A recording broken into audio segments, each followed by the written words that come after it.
music.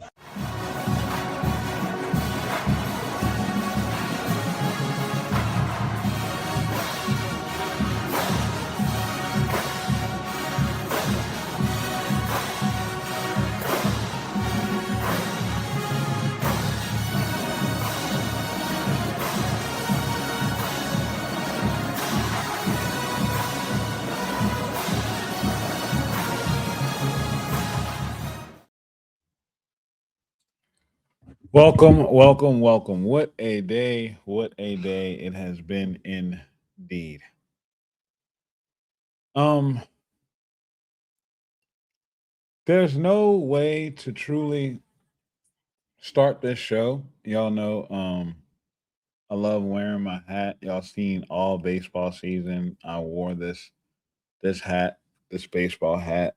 Um, y'all know I am a huge LSU baseball guy. Um, y'all know I am LSU.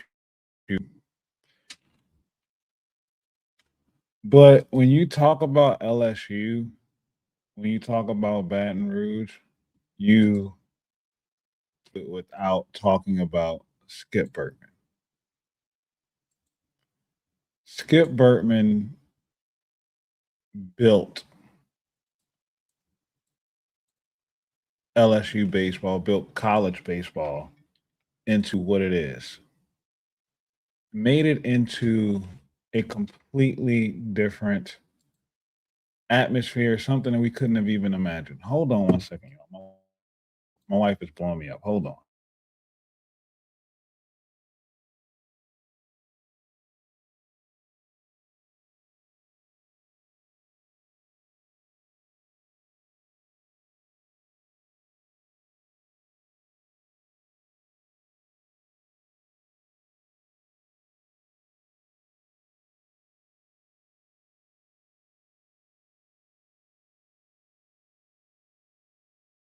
So when we think about all the accomplishments, the greatness of Skip Bertman, the things that LSU within itself has been able to accomplish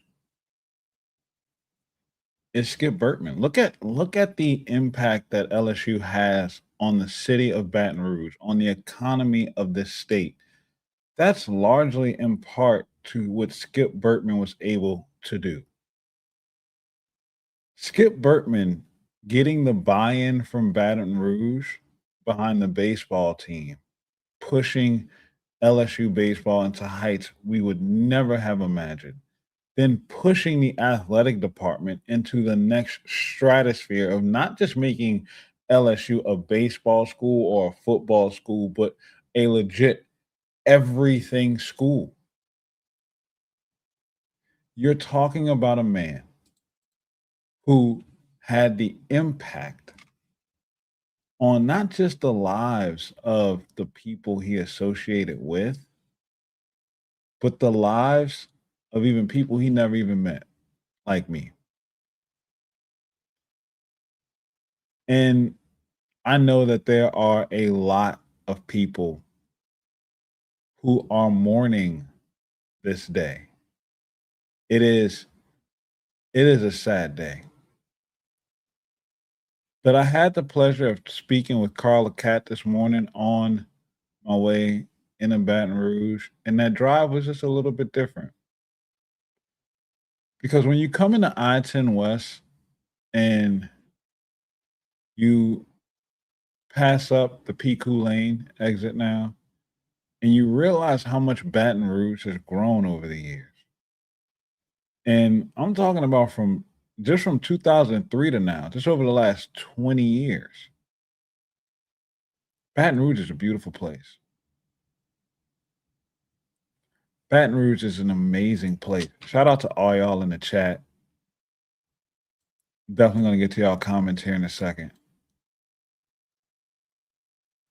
But that's largely in part to Skip. And as Carl and I were talking this morning, you know, told Carl that this is a life that we can celebrate because it's not like something tragic happened. And for Ben McDonald to go on air with Feinbaum and share that story, and for that final message to be it's the bottom of the night. You want to talk about going out in your way?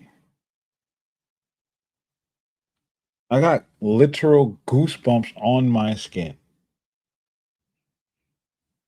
thinking about that. Yes, Chance, you are absolutely right. The news of Skip today made yesterday's news seem so insignificant and foolish.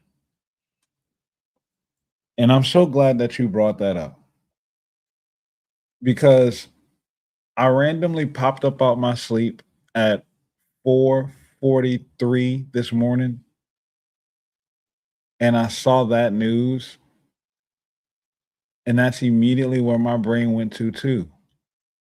We spent all of yesterday talking about a number. And now today we have to honor another number. Life is short, man. But fortunately for Skip, he lived a beautiful, long, full life. Listen to his accomplishments. He was a head baseball coach from 84 to 2001, 11 College World Series, 5 national championships, over 800 wins. Won 50 games, what, 5 times? And as an AD, fired 4 head coaches that won national championships and played for multiple. Les Miles, Paul Maneri, Chuck Winstead in golf, and then Dennis Shaver in gymnastics. That's elite. And then he left the lasting impression on Nick Saban. Think about that for a second. Skip Bertman made the impression on Nick Saban.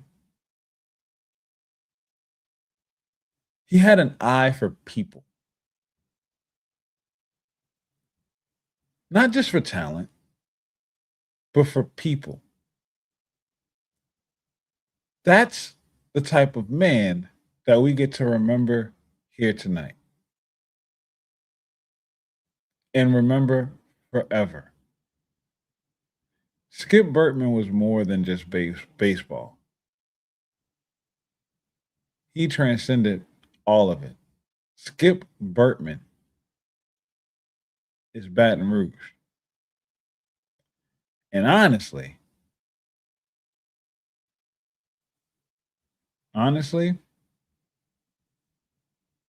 we need to make sure that Baton Rouge has a Skip Bertman Day. And for a day, we name the city Bertman Rouge because truly, he built that town. He is to Baton Rouge what Peyton Manning is to Indianapolis, what Tom Brady is to Boston. That's what Skip Bertman means to Baton Rouge, Louisiana. These 3 letters on my hat would not ring the same had it not been for Skip Bertman. So to all those that are out there and mourning the legend, cry your tears today. Wipe your eyes tonight. Open them in the morning, knowing that he still smiles down on you. He is in a much, much better place. Reunited with his wife, healthy, whole, and living a life much more better than what we could ever imagine. Thank you for everything, Skip. Just for all the memories you've given to other people that they've been able to come on and share all throughout this day. Thank you for loving LSU. Thank you for loving Louisiana.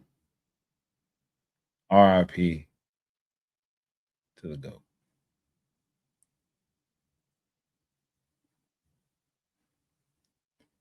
I'm going to do a quick 15 seconds of silence for Skip.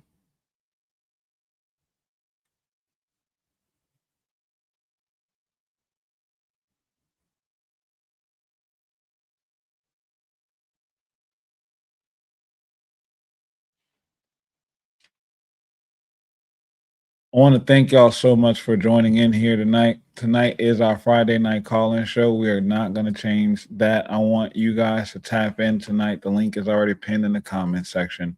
Whenever y'all are ready, please make sure you hit that link. Share your stories. Share your memories of Skip, what Skip means to you. We could talk football. We could talk about whatever you guys want to talk about. It's your show tonight. So make sure you hit the link, join in. We're gonna go for as long as you guys are here. We're gonna talk about whatever you guys want to talk about. We're gonna get through these comments. We're gonna have a blast. Tonight is gonna be fun. We're gonna honor Skip by doing what Skip would have wanted us to do. And that's smile and have a good time. Shout out to everybody that tapped in early. Peely tapped in early. Normal guy said he hit the first like, so Piercely slacking on his pimping. Ant is in here saying 7:30 away from 10K. Let's make Nick flip tonight. Let's do it. Let's get it done. What's up, Unk? Unk is in the chat, of course. And then, of course, we have our guys all just running it up early. Man, we make it happen by next week. 12-5. 12-5 by 9-5. That's what we're going for now. 12-5. That's what we're doing. Steven, once you get your devices connected, man, I can add you to the screen. Shout out to the 440 Jules from the Franco Nation. I see you, man. Thank you so much for doing that. Unk shouting out everybody. Steven Young says Skip Bertman with the RIP Skip. When Ben told a story on Fine Brown about Skip telling him bottom of the ninth, I lost it. Yeah, absolutely, man. Absolutely. Cam says, oh, you know he wants to be late today. Yeah, you got you, didn't I? Huh? I don't do that. We will miss you, Skip, for everything. Thank you, Jamie. You're absolutely right. We definitely will. And says, play that damn theme music. Yes, sir. Got the moment of silence for sure. We are live. We are live. 15. Yes, Ant is there. Again, there will be 2 angels in the outfield this baseball season. Certainly. RIP to the GOAT. RIP Skip Bertman, the legend who rebuilt Louisiana, rebuilt the standards of this amazing state, and he is and was the Bayou hero. Yes, he was. Jamie says, hello, Unk. Stephen Young says, as a kid growing up in the 80s, 90s, watching LSU baseball, it hits different. Seriously. Bottom of the ninth. What up, C-Dub? Skip is incredible. I could listen to that man talk about grass growing and make it seem interesting. What a legend. Absolutely. Absolutely. Franco says that story gave me chills. I believe he saw Jesus saying, Skip, it's the bottom of the night, time to go win. And Skip went to heaven and defeated Death Sting with the home run. Yes, sir. Yes, sir, Franco Nation. Yes, sir. That just gave me chills, brother. Yes, sir. Yes, sir. Well said, my man. Babin 15 will be retired. 15 is already retired. C-Dub points that out. Yeah, 15 is already retired. Chance says, me and my dad started going to LSU baseball games in 85. It's the one LSU sport that I feel a strong kinship with because I was there when it all started. Also, my late aunt was Skip's secretary. Oh, wow. Wow. All right. That's awesome. So you got a real family connection there, man. That's what I'm talking about. That's what's up, Chance. Franco says, I can see Satan, the umpire, and Skip running out the dugout screaming and arguing with him. Facts. Skip Roger died 2 months apart. 2 legends. Yeah, that's sad, man. Tiger Mark checking in. RIP to the GOAT of college baseball, the best to ever do it. He's gone, but he will never be forgotten. Long live Stanley Skip Burton, our beloved coach and AD. D-Bill tapping in early. Gary Domino Jr., your questions were spot on. Thank you, Gary. I appreciate you for checking in on that, man. When you talk about those questions I asked for Blake Baker today, man, I could have went on. I was trying to get another one. They had to cut me off. I was trying to get another one in. Yes, that's what we're going for, brother. I appreciate it, Ant. Let's get it. Let's get it. Let's get it. Let's get that 12-5 then. David says, sorry, I'm late. Been setting up for a camp out in the playroom. All right, bet. Sounds like fun. Starkville, an old Indian word. It means trailer park. Skip. Shout out to Carla Cat. He was sharing with me a bunch of those Starkville jokes and puns that Skip was sharing, man. Y'all need to put together a book of those. Somebody needs to start just posting those on Twitter. Bottom of the ninth, Warren Morris walk off. Absolutely. Unk says that Gary Domino, man, AP is killing the pressers. I'm just asking questions I think that y'all would want to know answers to. I'm being a nerd. That's absolutely being a nerd. Great story, Chance. Stephen Young is in here with us tonight. What's going on, Stephen? How we feeling, man? Hey, my man, how you doing? I'm doing, bro. Like for as much as you can do in a day like this. You know, I'm Yeah, it's tough, but it's a celebration too, man. definitely a celebration, man. Definitely, Skip is going to absolutely be missed, but what a life to celebrate. Like I said earlier, man, just being able to say that he was able to live a full life. This is not something tragic. Of course, it's not something that we want. It's the unfortunate part of life is seeing the end, right? Seeing someone have to say, Chance asked, is Steven at Walmart? Yes, that's a good question. Is Steven at Walmart? No, I'm not at Walmart. All right, there you go. Steven's not at Walmart. Unc might be at Walmart though. But no, so nothing tragic happened. It's the unfortunate part of life is seeing that come to an end. But the beautiful thing about it is now he's reunited with his beautiful wife, and you know, life goes on for us, and then he continues to live a life that we will not be able to at this moment. Well, we will all see him again at some point. And in today's world, it's really kind of rare that people go with all of their faculties. Yes, good point. And we didn't have to watch the degradation that sometimes a lot of people have. You didn't have to deal with dementia. You didn't have to deal with just watching somebody waste away. It's kind of like Skip just said, it's time. Talk about going out on your own terms in a sense, like you said, we didn't have to just watch like those sad moments and just kind of pushing them away. And then the fact that even up until yesterday, Jay Johnson said this on a Hunt Palmer show earlier that they were still talking about players on this upcoming roster yesterday. So Skip was living his life until the very last moment. Like his last line being to Ben McDonald being it's the bottom of the ninth. That's gangster. That's gangster. That's like, yeah, look, I'm calling my shot, baby. It's bottom of the night. Like he went Yeah, out on top, man. yeah, and I think Ben's response was spot on. It was just, Yes, yes. I got to hear. I talk. Shout out to the great buddy Sanji, man. I got to. I heard Buddy speaking with Ben this afternoon as I was leaving Baton Rouge from practice, and Ben. It was Ben's first radio spot since um, Skip's passing, and he was fighting back those emotions, and you could tell, but it was so raw, real, and authentic, man. And even in those moments, having Buddy like cheer him up, and then you hear and C Dub says, "Wait, what? I haven't heard that yet." Yeah, it's on the Feinbaum show.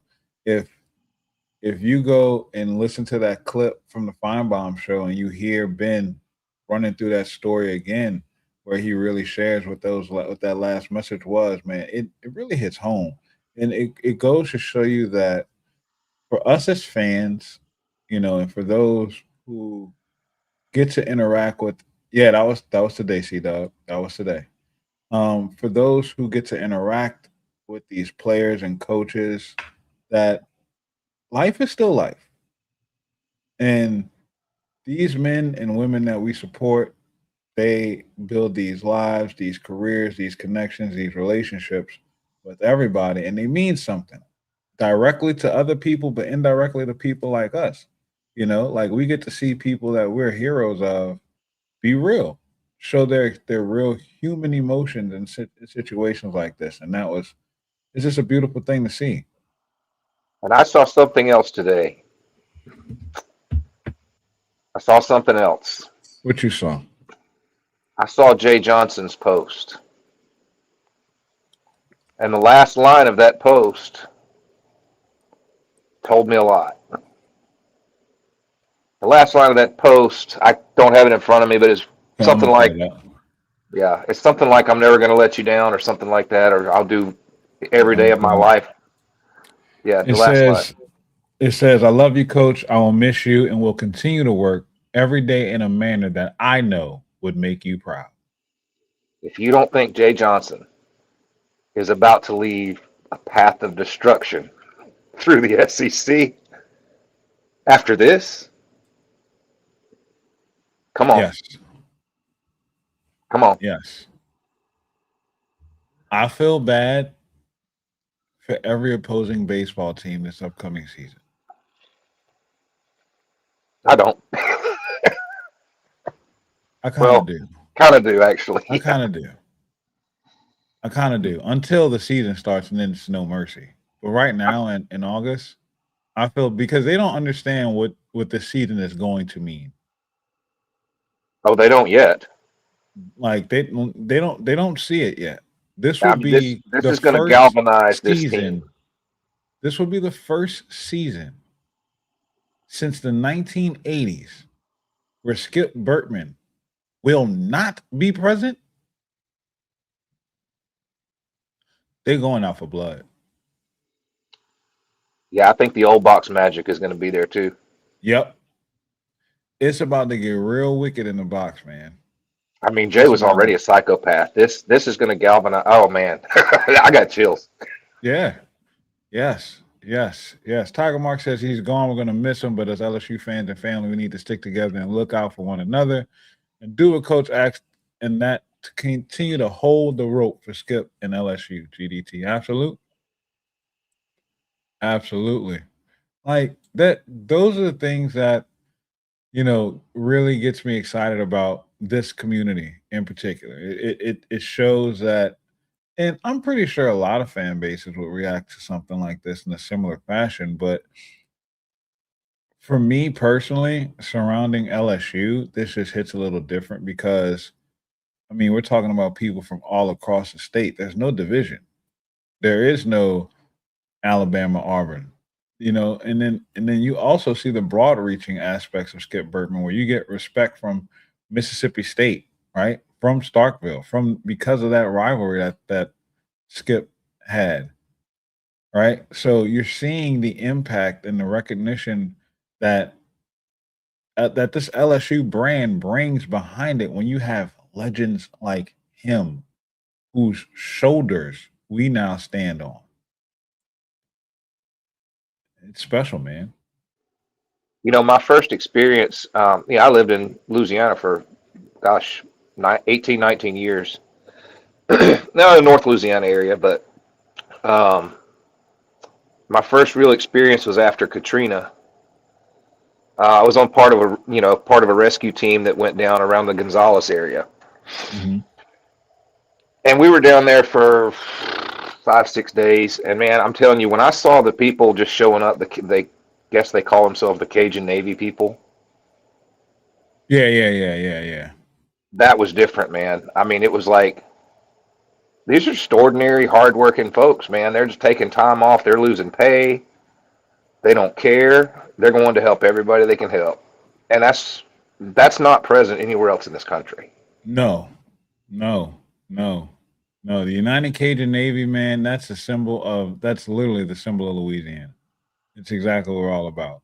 And Like so when you this, galvanize LSU and you galvanize the state around LSU, watch out. yep, absolutely. Absolutely. The Franco Nation says he is healthy and running, and I bet he's coaching in the movie Angels in the Outfield, and I bet he will lead the charge of Angels to help the Tigers win a natty this season. Yes. Wouldn't believe it. Steven, what else you got on your mind, man? If you got anybody else waiting, if not, I'll go on. Well, we Either got way, Justin Badman Jr. just jumped in. and let's let him talk. I'm going to listen in. All right, bet. We'll just jump back in later. We're gonna keep this line open for as long as we can. So you can come back and you can come in and out as you need to. All right, I don't want to step on anybody else though. You good, man. All right, All Steve. right. Let me add Justin. My guy, Badman, fresh off of work, first Friday in the workforce, man. How we doing this evening? Sorry. Hey, I'll be back. I can't hear you for some reason. Oh, I you think can't I hear know me? what the issue is. I'll be back in Okay. 2 minutes. All right, no Sorry problem. about that. All right, I'm gonna get to some of the comments while Justin's working on his audio. Skip had a better memory than Warren Morris on that. David says the bench story was heartbreaking. C-Dub says, "Okay, thanks. I'll check it out. I just got chills out this world from that. C-Dub. It hits different. Go over to Twitter as he's asking where David. Go over to Twitter, and you can see just. I know Daily Joy reposted it, but it is from the Paul Feinbaum show. You have to hear it. You have to hear it. The Franco Nation says my grandma on my dad's side told us a train is coming, and kid, you not a train. Stopped right next to the nursing home, and when the train left, she passed away. My grandma on my dad's side told us a train is coming, and a kid, you not a train. Oh, and kid you not. Okay, and kid you not. A train stopped right next to the nursing home, and when the train left, she passed away. That's crazy. That's crazy. That's look seeing old people pass on, man. It's a life changing. Not even old people. I had a cousin of mine who was fighting cancer, ended up passing at a young age, and watching him take his last breath was like a spiritual experience. You cannot. There's nothing to describe the way that the room feels. It's like time stops. David says it must not be showing up in the chat. Bro, I can't wait to be in the building on opening day. I cannot wait to see how they honor him. It's gonna be something special, man. Unc says, was Ben on the Budman show today? Yes, he was. He was on the Budman. Budman did a great job with a tribute show today, honoring Skip Bertman. He did a great job. Okay, is it on YouTube? No, it's clip from X between C-Dub and David. Chance says, I've never been to a game at the New Box, moved out of state in 2008. It's nice. It's nice, Chance. You got to come back, man. Unc says, my man Steve Young batting lead off with the double high off the right field wall. Let's go. That's what I'm talking about, Unc. And says, better get your tickets while they're available, when they're available. Yes. Franco Nation says, this makes the JD number situation look even more ridiculous, and Jaden and DJ need to learn there's more to life than the number. Yes. Y'all preaching. Unc says, I would highly encourage you to go one day. Chance Babin. The Hall of Fame is world. The Skip statue in Legacy Park is insane, and there are dozens of plaques. And last but not least, 8 flags flying. Yes, sir. Good point, Franco, says David. And says, interesting stat. SEC has 0 90s before Skip, 18 since he accepted the LSU job, with LSU hoisting 8 of those. Jonathan says, need to put some money on LSU baseball to win it all this year. Go Tigers. Yes. Unc says, and the powerhouse and the beer fan base, and the powerhouse and the best fan base in college baseball and the best program in college sports. There's nothing like it and no place Unc would rather be. And David says he reposted that clip as well. Unc shouting out Junior. And David says, AP, that hat looks good on you. Now, David, you know this was my box from box to the box hat. And says, play the clip on live. I would try. I don't know how ESPN would feel about that, but I don't think that they'll have an issue with it. There's a way I can do it. I'll do it. I just went and listened to Ben talking wow. That's all I can say is wow. Yeah, exactly. Right, C-Dub? Right. Chance says not true. Ugo won a natty in 1990, the year before us. Oh, okay. I didn't know that. Didn't know that. Good. Good to know. Good to know. Babin, what's going on, man? Are you able to hear me now? I can. Can you hear me? You sound great. You sound great. Look, I want to give my perspective on Skip, and I kind of tweeted this out earlier today, but this is my thing on Skip, man. You know, I was born in '04, so I was born about 3 years after Skip retired. So I wasn't I wasn't around in the '90s. I wasn't around to see the greatness of Skip Bertman as LSU's coach, leading LSU to 5 national championships. But the more I reflect on his legacy, he truly is a legend. Like, he's truly the GOAT, the greatest of all time. And, like, even though I wasn't around during the '90s to see that, I still got to witness Skip Bertman's greatness in a different way. Like, I witnessed the greatness of Skip Bertman every single year when the LSU Tiger fan base fills up the box every season.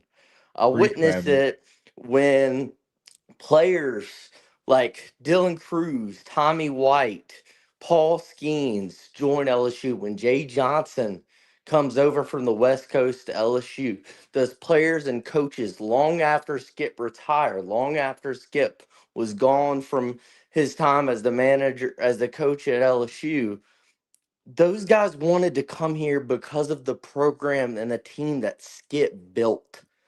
Like, Skip Bertman put not only LSU baseball on the map, but he really put LSU on the map.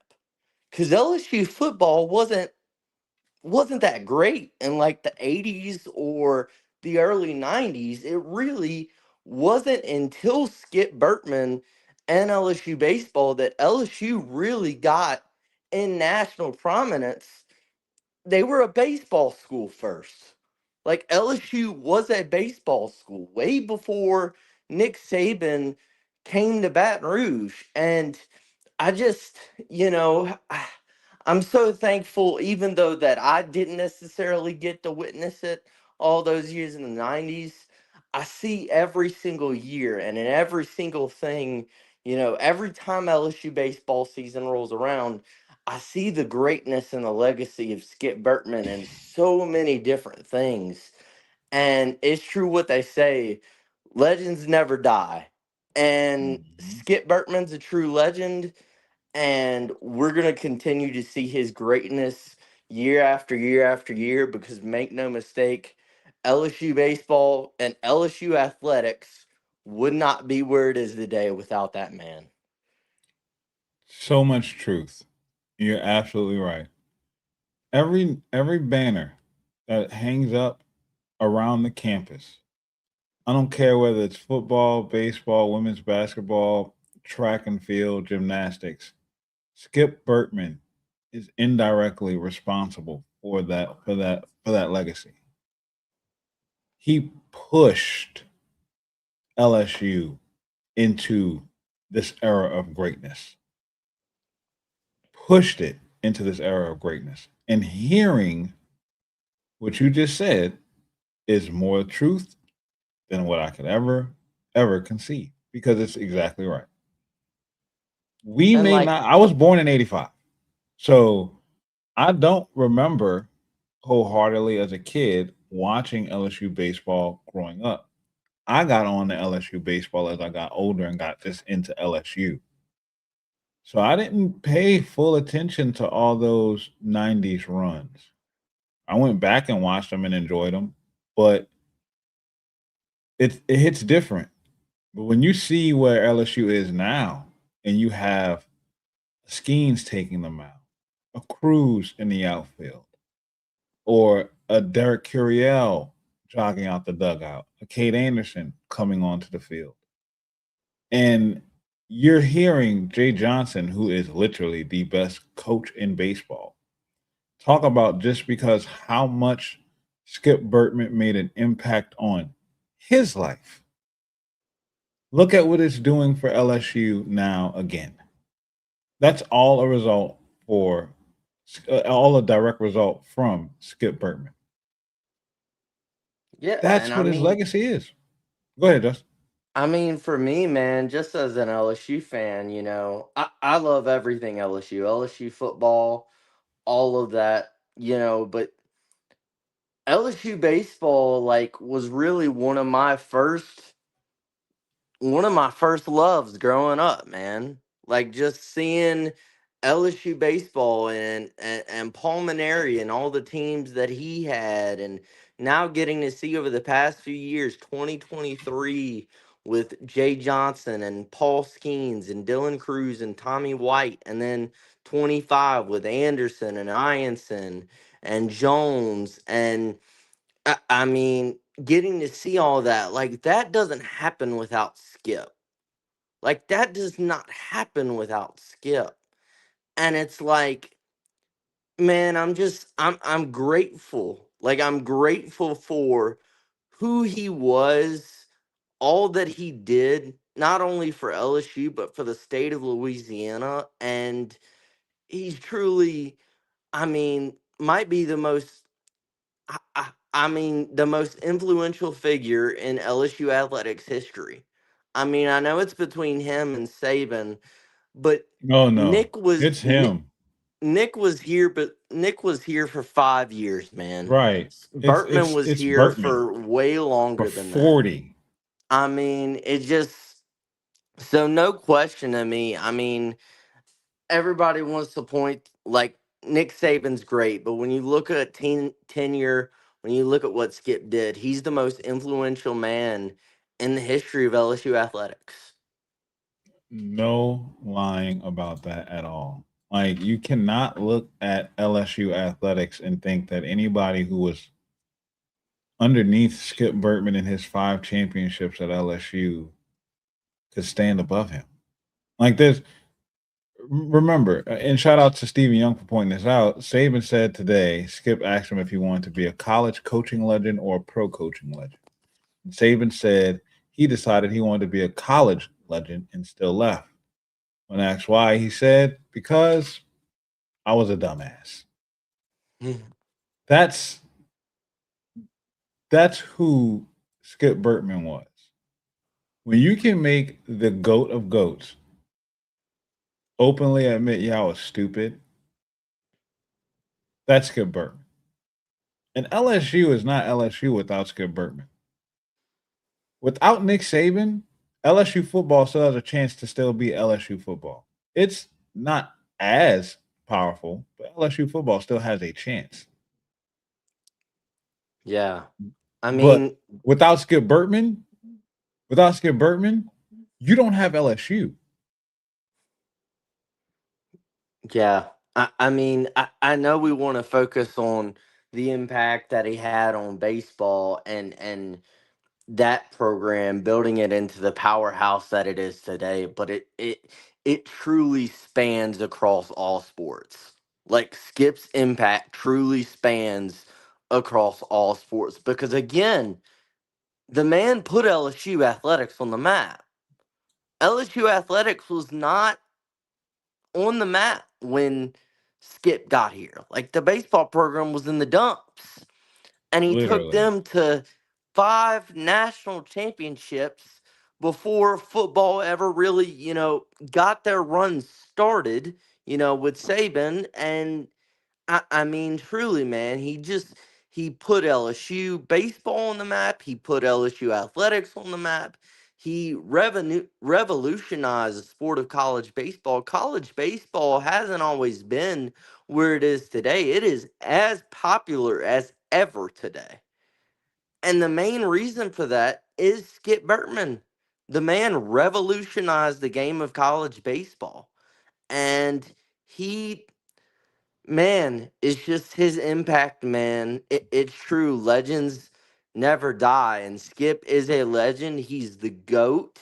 He's the greatest of all time, the most influential man in the history of LSU athletics. And I'm just grateful for his life, grateful for all that he did.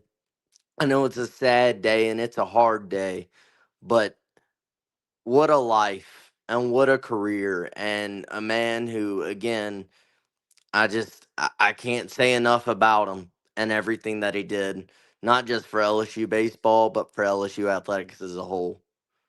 No, you couldn't have said it. I couldn't have said it any better. That's a great way to put it.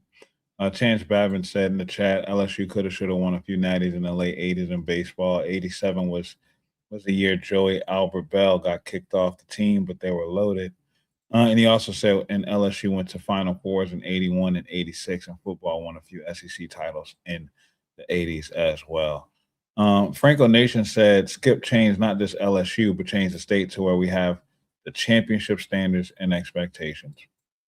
Literally, Mhm. literally.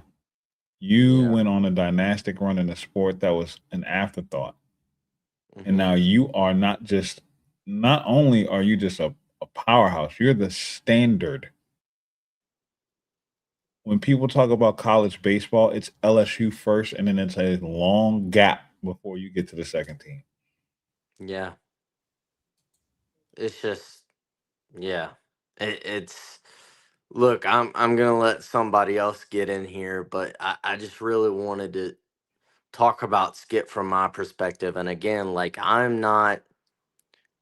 Who knows, man? I'm not the LSU baseball fan I am today. Maybe I'm not the LSU fan I am today without Skip, man.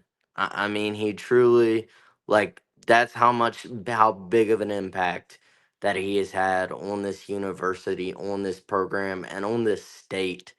And it's a sad day, but it's also a day to celebrate his life and everything that he did. And a true legend, truly the goat, truly the goat. Um, but yeah, man, thanks for letting me on again. Oh, no problem. Anytime you want to jump on, Babin, it's always open for you, man. Thank you. We need to hear your voice, so it's good to hear you. Thank you, man. All right, my friend. All right, my friends. Thanks. Shout out to my guy Justin Babin Jr. I want to play this clip from that we were discussing with Ben McDonald. It's about 8 minutes. I'm not gonna play the full 8 minute clip, but I want y'all to hear this since we're discussing it, and it is very, very, very powerful. Anthony Steve Young says at Anthony Saban has said on record before that his biggest professional regret was leaving LSU. Chance says LSU football was hot garbage from 89 to 96, and that's when Skip was dominating. Ann says, here's an interesting stat. Skip missed Rosenblatt 3 times in the 90s, 92, 95, and 99. That's crazy. Franco Nation says Skip made the LSU one of and the top college athletic brands it is today. Without Skip, we'd be probably like Ole Miss. True. And Steve Young says play the whole clip. It's worth it. All right, let's get to it real quick.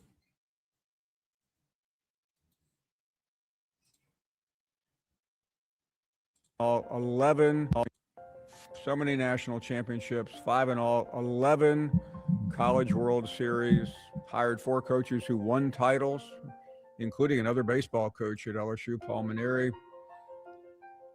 And it was just not only the championships and the greatness, but the personal charm and charisma that will forever be remembered. Ben McDonald, among the very best who ever played in an LSU uniform for Skip. Ben, thank you very much. I know you and your friends and teammates and so many other people have been thinking about nothing else since late last night, but good afternoon. We'd love to hear your thoughts.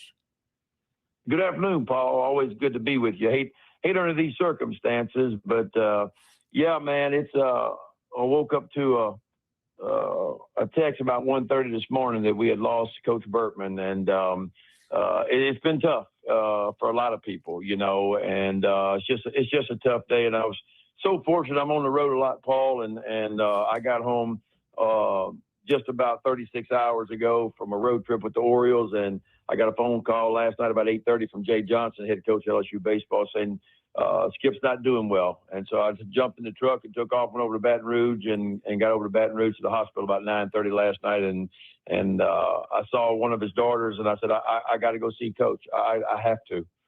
And went in there and spent about 3 minutes with him, and just to tell him I loved him and I appreciated everything. And, you know, we chit-chatted for 2 or 3 minutes. And Paul, he said, you know, he looked at me, he said, it's the bottom of the ninth. And I said, Coach, I know it is, but you've won a lot of games in the bottom of the ninth. I said, you can win this one too. And that's how I left him. And 3 hours later, he was gone. And so I'm very emotional talking about it. It's a really tough day, but it's what a legacy, man. I tell people all the time, this guy changed college baseball. He totally changed the way people think about college baseball and the fannies he put in the seats. And he believed he put a good product on the field that you could get big crowds in SEC baseball back in mid 80s, you know, when he took over at LSU. And LSU has been able to do that, you know, but it was more than that, just the baseball side of it, Paul. It was just a great guy, a great coach. It taught us all so many lessons in life. I heard you talk about the athletic. A lot of people don't talk about his tenure as athletic director. It's arguably the best athletic director in LSU sports history with the success that he had, the national titles too. And so to me, it was just a guy that that changed the game in so many ways with gorilla ball and the thinking. And Paul, I can remember his attention to detail reminds me of a guy that would come along a little bit later that you know very well, and Nick Saban. And of course, Skip hired Nick Saban to come to LSU back in the day. And but I can remember him telling our assistant coach when I was in uniform back my sophomore year at LSU, hey, I want you to go into the stands in the third and the fourth inning, and I want to find out, it was a cold February night, I want to know if the hot chocolate's hot enough. And I want to know if the coffee's hot enough. And he had our assistant coach go walk around for 2 innings in the stands back in 1988 because he had attention to detail about everything. And he wanted to know if he wanted the fan experience to be good. And he wanted to know if the coffee and the hot chocolate was hot enough for him, And so that's what kind of guy he was, and he, so much about him. I told somebody today, I said, Father Time is undefeated and he always will be. But what also will be undefeated is Skip Bertman's legacy and what he did at LSU as a coach, all the lives that he touched, what he did as athletic director, that will always be undefeated too. And so, while it's a very emotional day, a sad day, it's very bittersweet for me, We're just remembering Skip and Ben. I want to just keep drilling down on just the impact that he had, certainly on everyone that came in contact with him, but the influence as well. Every year when we go to Hoover, it's just hard to imagine that event and the SEC being so dominant in baseball without Skip Bertman's fingerprints all over it. 100%. I mean, I tell people this all the time. It was Ron Polk back in the mid-'80s that put SEC baseball on the map, of course, with Palomaro, Clark, and Thigpen. But then it was Skip Bertman that came along and took it to the apex. It took it to the very top, of college baseball. And that's where the SEC still sits today, is at the very, very top, as you know. And so he was just so far ahead of his time. I mean, look, he was the first guy back in the late 80s, early 90s that hired a strength coach just for nobody lifted weights back in the late 80s in baseball, but that was taboo. Nobody thought about that. But Skip Bertman had a vision. He was the first guy that hired a mental strength coach back in the early 90s for his teams. Nobody was doing that at the time. He wasn't afraid to take chances. He wasn't afraid to do different things. And that's what I think made him great. He just wasn't afraid to take chances and to explore things a little bit and think outside the box. And he did that so many different times. And he just had a vision when he got to LSU, and he always told the story. He said, when I got to LSU, he said, there were more pigeons in the stands than there were people. He said, the only people that ever showed up for baseball games were girlfriends and moms and dads. That was it. But he believed that if you put a good product out there, that if you build it, that you could fill up seats. And people told him he was crazy. People told him he was absolutely crazy, that you couldn't get 10,000 people in Alex Box Stadium back in the late 80s. And he said, I think I can. And I tell you, I'm going to be able to do it. Well, I mean, look, LSU's led the nation in attendance, I don't know, 30 some odd consecutive years or something, And so it's a heck of a life, man. It's a heck of a career. And I try to think about all the people that have been touched by this guy. You mentioned the coaching tree. You mentioned all the former players that have stayed in contact with Coach. But it was more than just baseball to me. He was a guy that I could pick up the phone, man. I talked to him about my marriage when I had marriage problems. I talked to him about my contract when I had contract problems. And you'll appreciate this story too, Paul. Coach Bertman's the guy that got me in broadcasting 26 years ago. I was retired at 30 years old, injuries had ended my career. And he said, what are you going to do now? And I said, Coach, I don't know what I'm going to do. I'm coaching my daughter in travel ball right now. I'm enjoying that. And he said, you know what you'd be good at? I said, what's that, Coach? He said, you'd be a great broadcaster. I said, Coach, I didn't even graduate from LSU. I said, I don't know anything about broadcasting. He said, no, but he said, Ben, you know the game. And you can tell stories, and you're a great storyteller, and you got a lot of experience. He said, I'm calling Cox Sports Television tomorrow. I'm going to talk to the president of Cox Sports Television. He said, I think you'd be a wonderful broadcaster. I said, Coach, if you think that's the right move, and of course I trusted him, he said, I know it is. And sure enough, the next day, the president of Cox Sports Television, because that's way before the SEC network, obviously, right. and LSU was playing on Cox Sports Television 12 times a year. The president calls me up. He says, you're our new analyst, and we start in a couple of months. And that's where it all began for me. So not many people know that, but Coach Bertman is the guy, not only that shaped my career and my future as a ball player, but he also is the guy that got me into broadcasting as well. Ben, I can't thank you enough. I know how difficult it is. We can hear it in your voice, but we deeply appreciate you sharing your thoughts and memories of Coach Bertman. Be well and look forward to seeing you soon. All right, Paul, take care.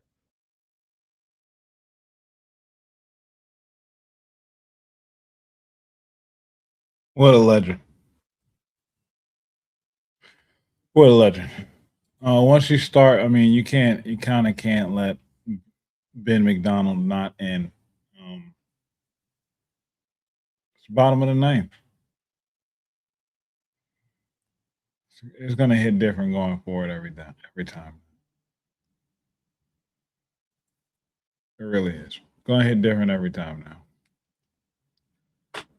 Tiger Mark has just jumped in, so we're gonna add my guy on up in here. What's going on, Tiger Mark? How we feeling, man? Man, what's going on today? How you doing? Doing great for as much as we can Yeah. feel, you know. Sad day, sad day. Yeah, Jay but still a day to Stanley, celebrate.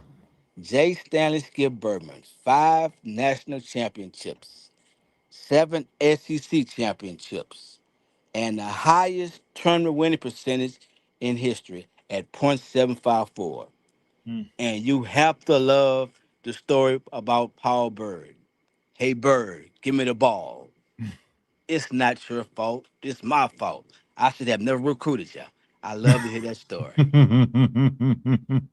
Man, listen, he's going to be missed. We love him.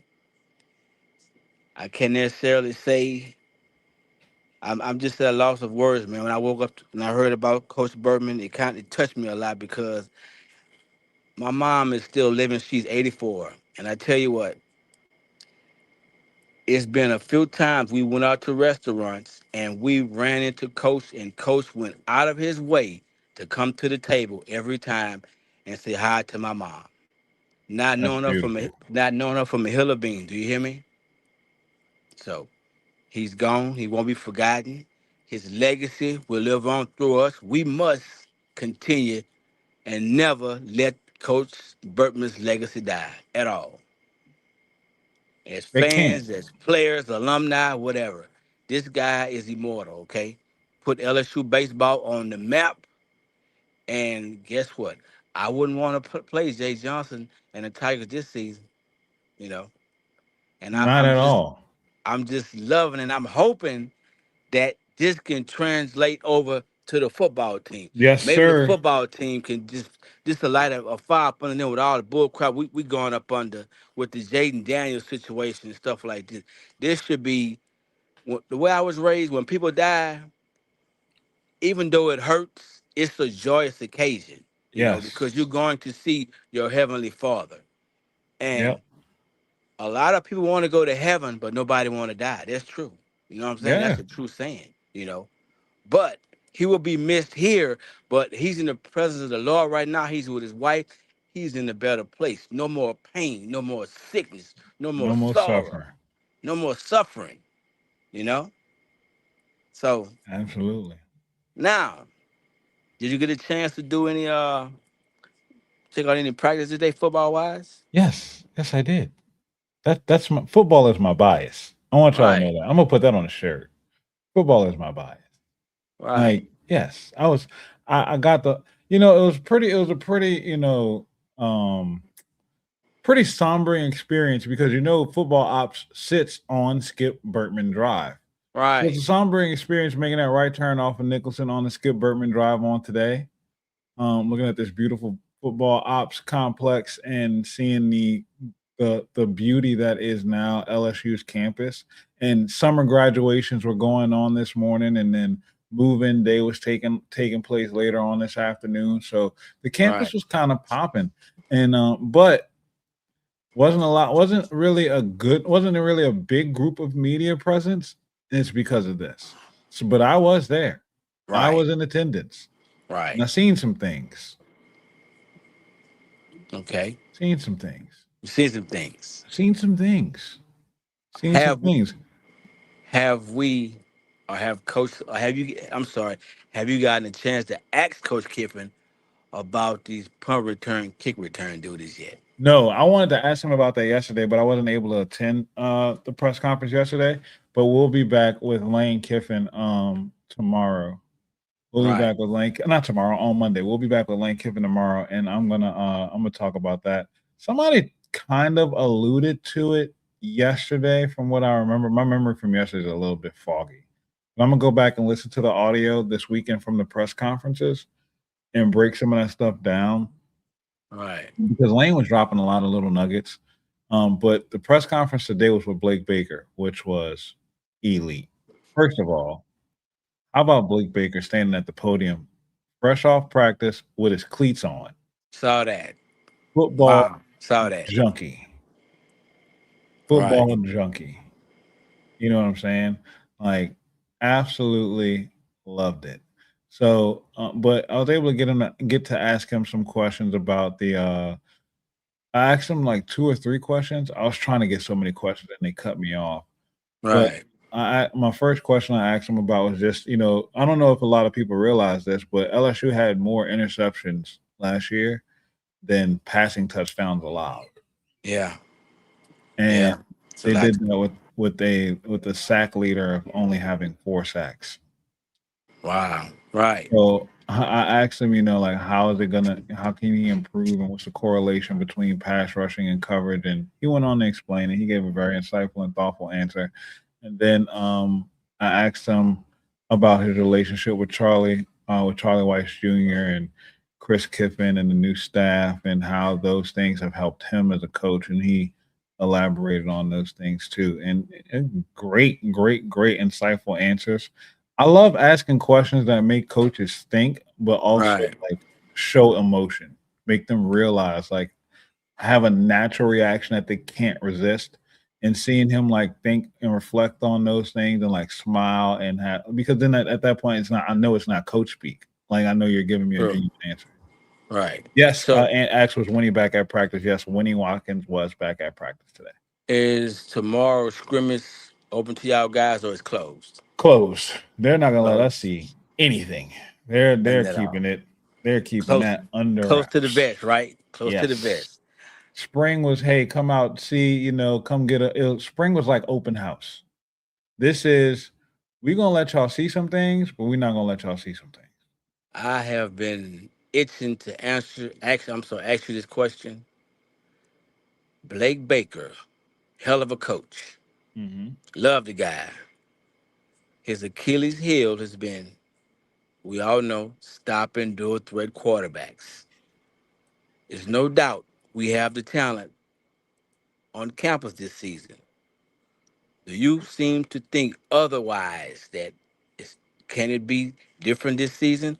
Or do we have the playmakers to run the scheme and do what it takes to stop the Marcel Reeves or It's so funny. I think this is like the number one question I get asked about defense. It literally is. Shout out to my guy Trip Trip Bueller.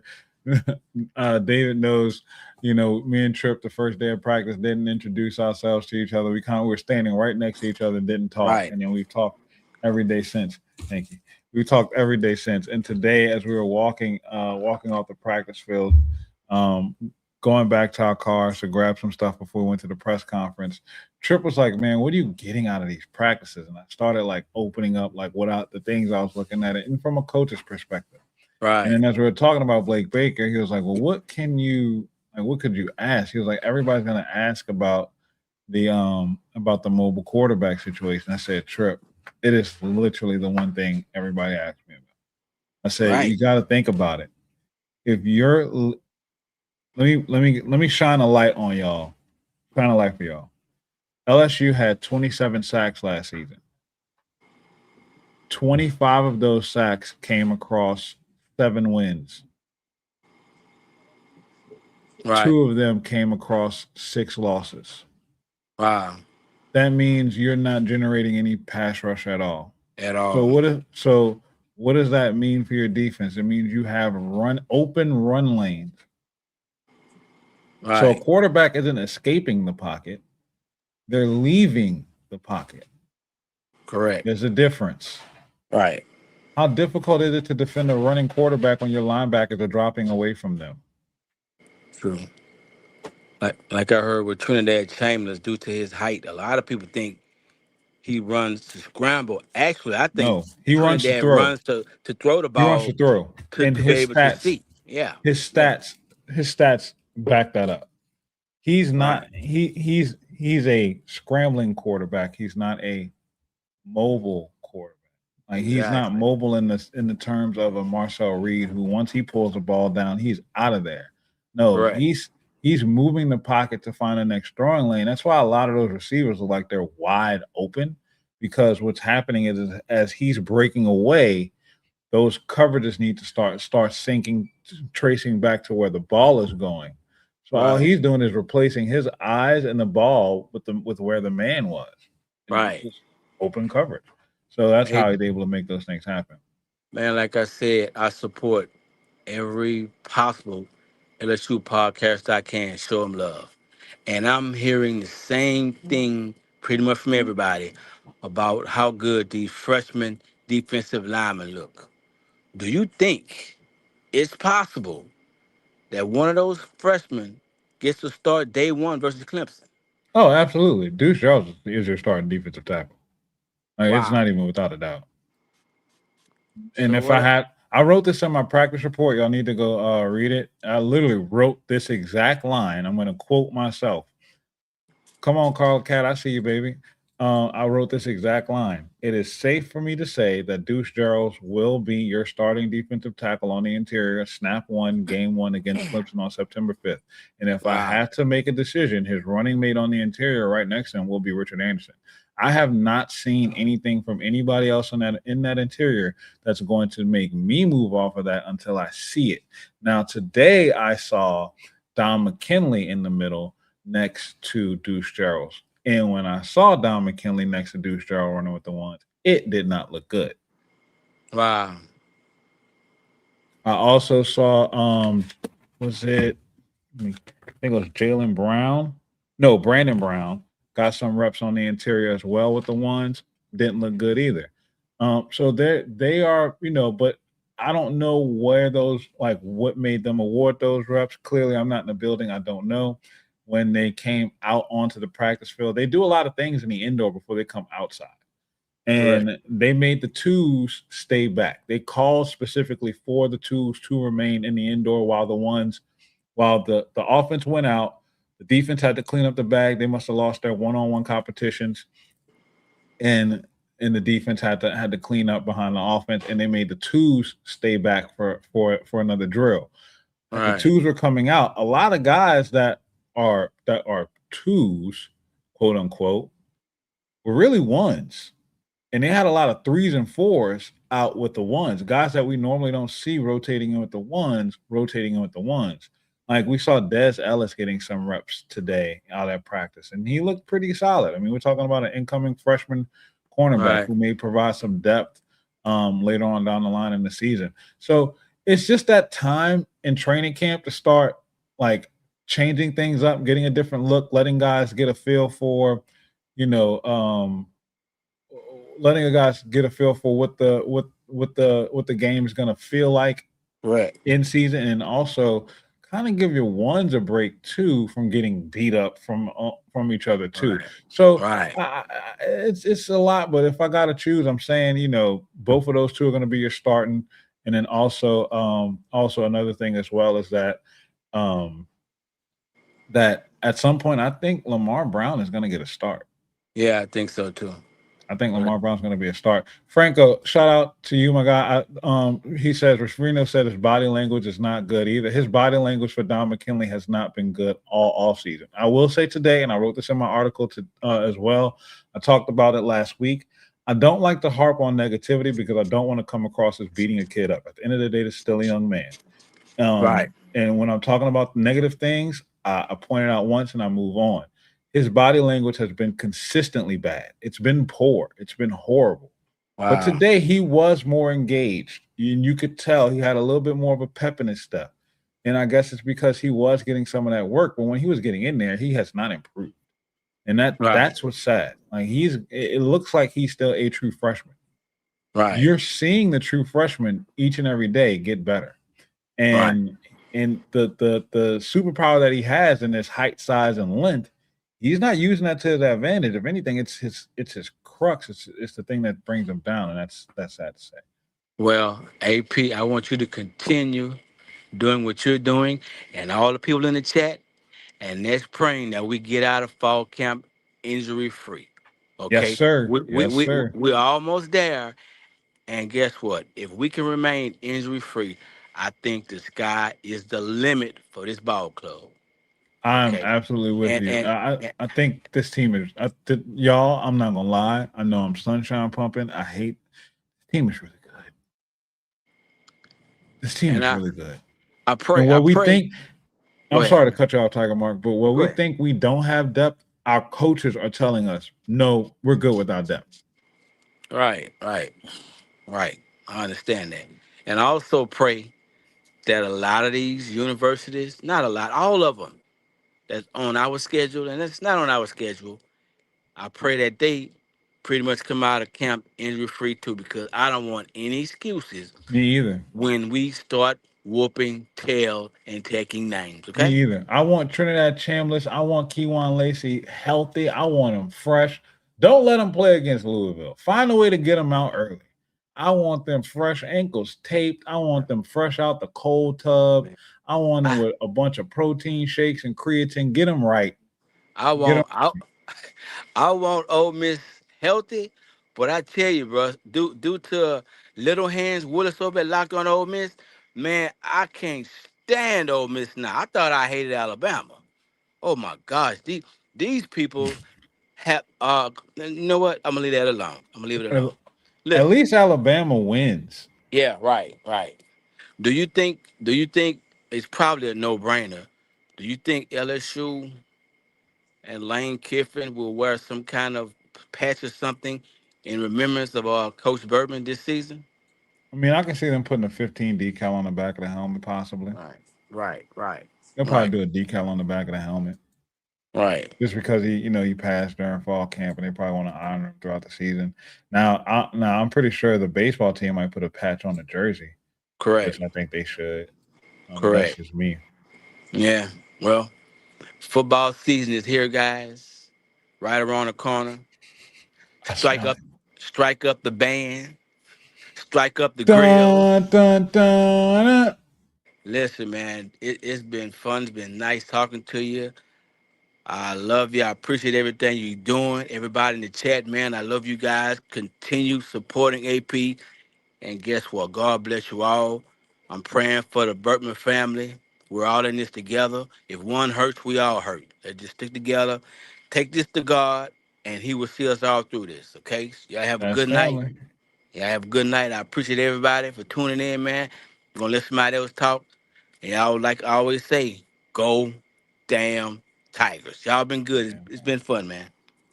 Thank you, Tiger Mark. Absolutely love it, man. Nothing but fantastic stuff from my guy over here, Tiger Mark, man. Y'all go support Tiger Mark, man. Shout out Miss Jamie. Miss Jamie was asking earlier what Unc stood for in the chat. And Chance said, did y'all hear Saban on AFR today? No, I want to go back and hear that. I actually took a nap earlier. I needed it. I was tired. Stevie Young asks over under on bottom of the ninth walk-off wins for LSU next year. I don't know. That's a really good question. Let's set it at 4. No, let's set it at 3. 3. Let's set it at 3. Over and on 3. I can see Jay using that every time we go into the bottom of the ninth, using this to fuel the baseball team. Absolutely. Absolutely. Better believe it, Franco. Absolutely. Was winning back at practice? Yes. More we let y'all see a whole lot of nothing while seeing something. Yes. Yes. You gotta know what to look for. You really do. You gotta know what to look for in those 10 to 12 minutes that you're out there. And it moves fast too. I'm not gonna lie, like the first couple times I was out there, I was just so in awe. I wanted to just take it all in. But now I have a game plan that I hit that I look forward to every day. So Dom doesn't seem to be putting in the work like the others. Such a shame. And that's kind of what it's coming down to. I think he just feels a little bit entitled at this point. And that's sad. Unc says, great call in, Tiger Mark. Great to hear you again. Junior, you are missed. Love your passion. Love your LSU sports, especially baseball. Hold that, Tigers, and oh, Yeah, that's what I'm talking about. Y'all know I love that chant. I'm hoping Carl the Cat calls in. Carl the Cat is coming up next. You know what I'm saying? I want to watch Prince Will take that belt from Kiwan, then apply said belt. Let the band play next, says Ant. That's what I'm talking about. Carla Cat has jumped in. My guy. You're on mute right now, Carl. Let me see if I can unmute you. Oh no, Carl's still on mute. Gonna let Carl get his audio together real quick.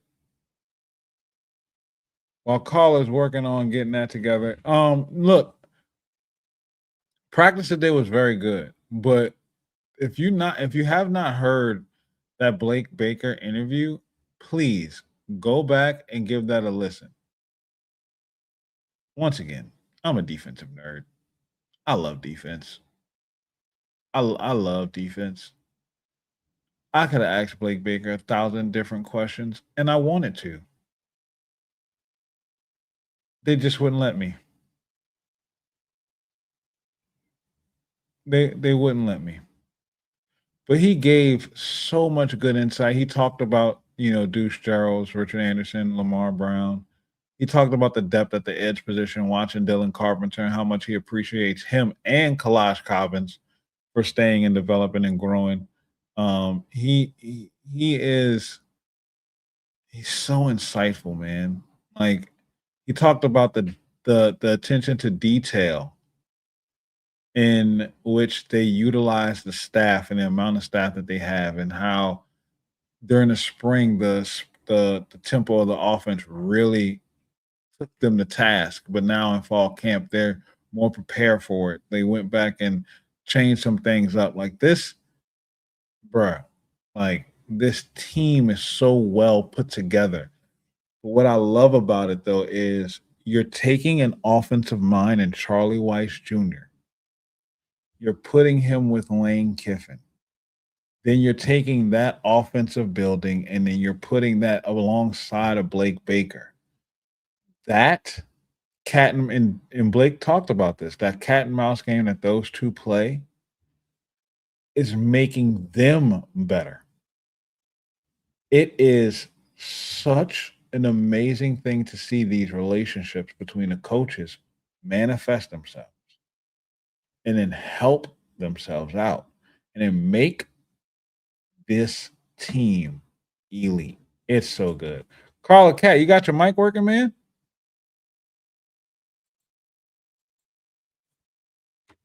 Carl is here, but he's not here.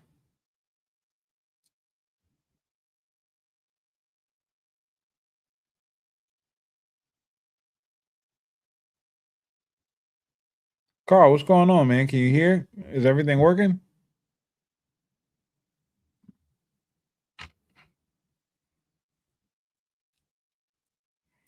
All right, we're gonna have to let Carl. I'm gonna push Carl out and let Carl jump back in. Carl, hit the link and try to come back in whenever you can, man. It looks like you're having a little bit of issues right there. Looks like you're having some issues. Franco asks, Dylan Jones is gonna make Kiwan look like a freshman. Yes. And says I set the over under at 0. They aren't going to need that final at bat. Home games? Yeah, I can see it.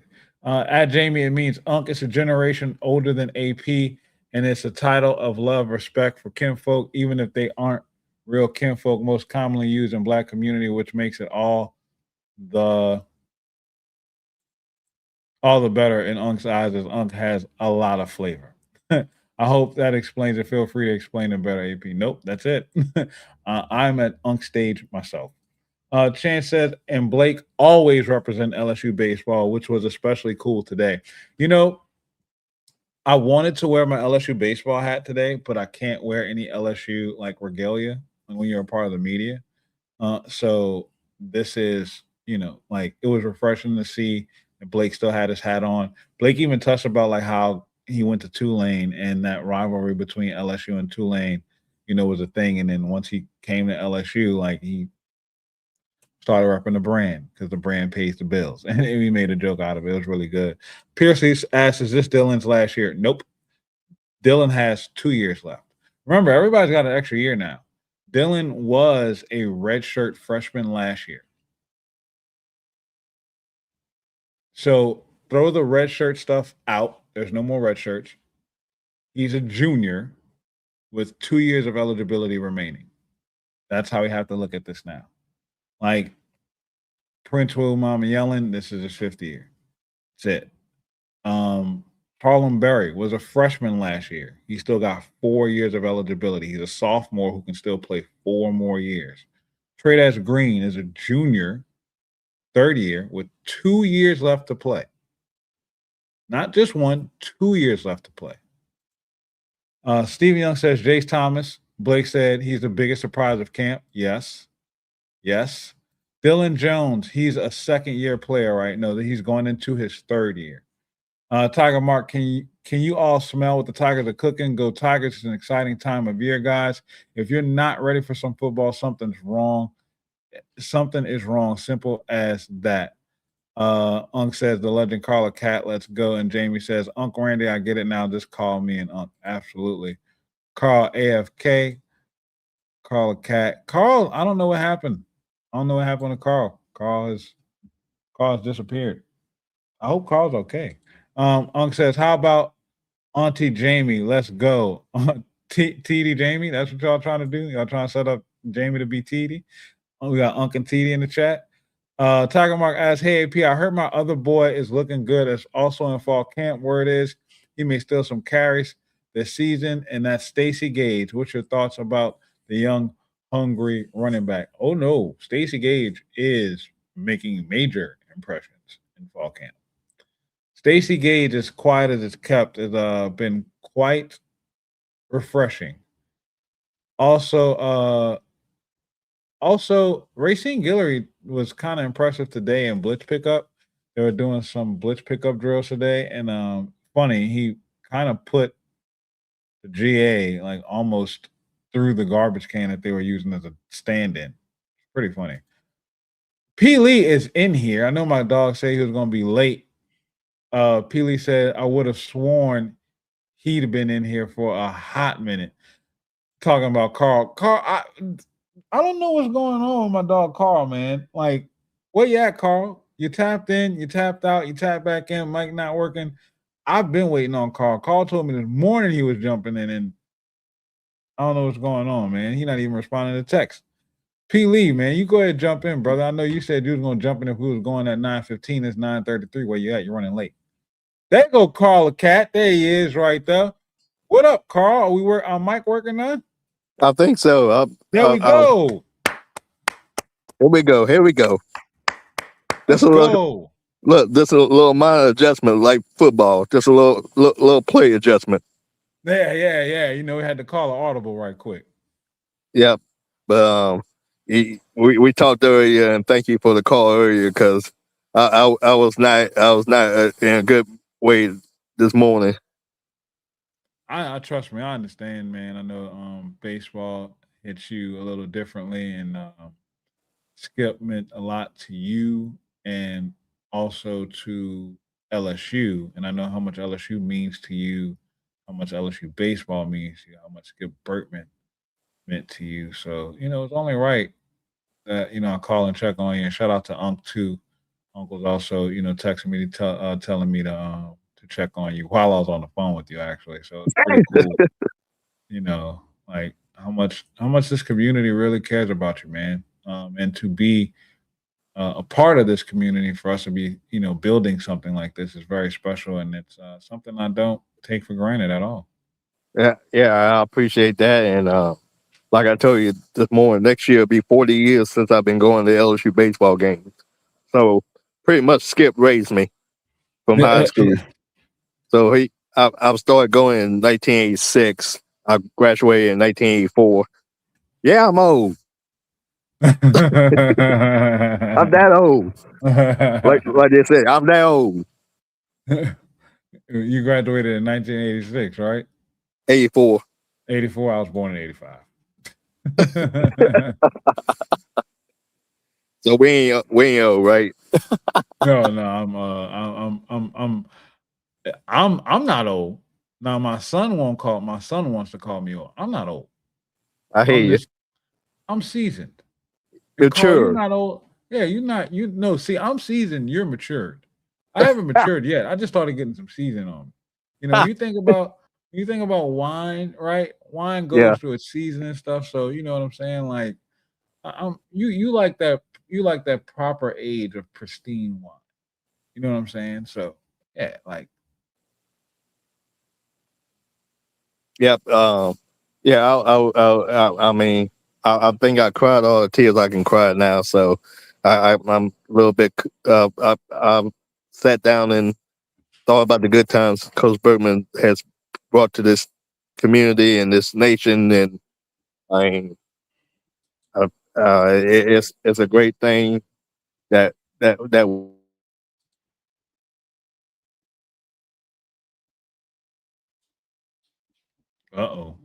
Carl got sniped by the service.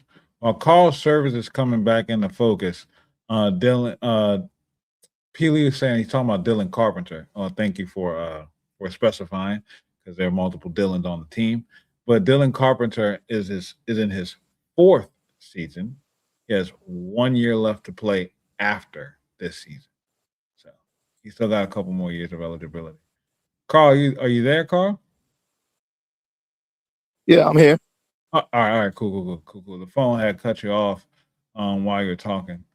You want to finish your point? What you were saying?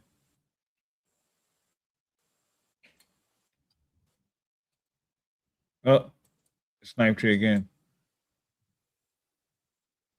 Sniped you again. Make sure we're hitting that like button. Make sure we're How hitting that about like button, everybody. Carl, you still there? yeah? All Yeah. right, I can hear you. Yeah, I can hear you now. I can hear you now. You back. You're back. Let's go. We're not losing Oh, Carl Cat tonight. Nope. Oh, nope. I how guess we about are now? losing. Yeah, there we No. go. There we go. All right, we got to get you in a better area of service. Who's your phone provider? I'm away from a little bit away from my Wi-Fi. I'm walking my dog, so Oh, okay.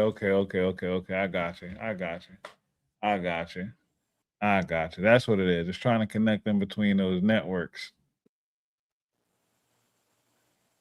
yeah. But yeah, like I said, he lived 88 years and stuff. I mean, it's it was a pleasure to know the man, and I mean, to know him on a first name basis. I mean, he knew me on a first name basis. That's kind of special, you know. No, exactly. That's very special. That's very special. Like you you get to know Skip Bertman and he can call your name. Tell that story that you told me when I was when I was driving in the Baton Rouge. Yeah. Let me tell you this story. Uh, used to, yeah, I'm just getting out of high school and just becoming a man and going to. I love going to baseball practice, so I'm always at practice, and I think one of the I think it was between the it's probably between the second or third national championship, maybe, and I'm there and young and uh, I'm look at the comments there. But second and third championship, and Coach Bergman's running his practice, and practice is over. And I'm getting ready to leave, and said, "Hey, Cole, good to see you. I just gotta wonder one thing. I mean, you always here. Do you have a job?"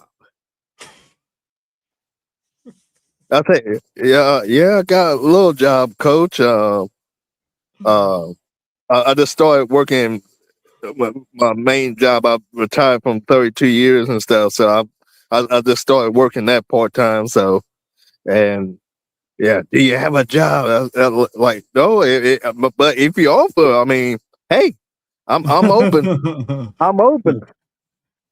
If you offering, I'm accepting. I'm just Hey, saying. this is for NIL.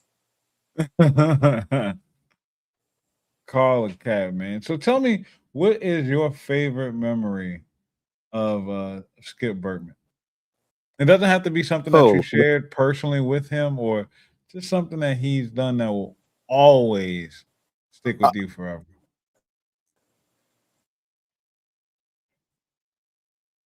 I only got kicked out of a ball game like 2 or 3 times in his whole career. I was at two of them.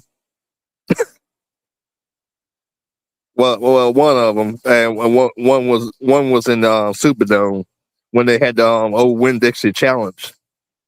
Oh He wow. got kicked out of the game. Yeah, yeah. They, you know how long it's been since they played the Win Dixie Challenge in the Superdome. It's been many years and stuff. I used to love that tournament and stuff, but LSU was thinking people was making too much money on them because they always come for the LSU games. They always come through the LSU games, and when the LSU wasn't playing, they exit the Superdome like crickets. But yeah, but Skip got kicked out of this game, and I don't know if you remember Smoke Laval. He Yeah. succeeded Skip. Yeah, he was the assistant coach, but Skip snuck back in behind the dugout and it started saying, "Psst, psst, smoke, smoke." Yeah, so he he was doing a Bobby Bad time. It was Bobby Bad time pulling that mustache and stuff after he got kicked out of the Mets game one time. He So really did that? yeah, he snuck back. He snuck back in the bowels of the Superdome and behind the LSU dugout and was helping them coach. Did they catch him? I don't think they called him.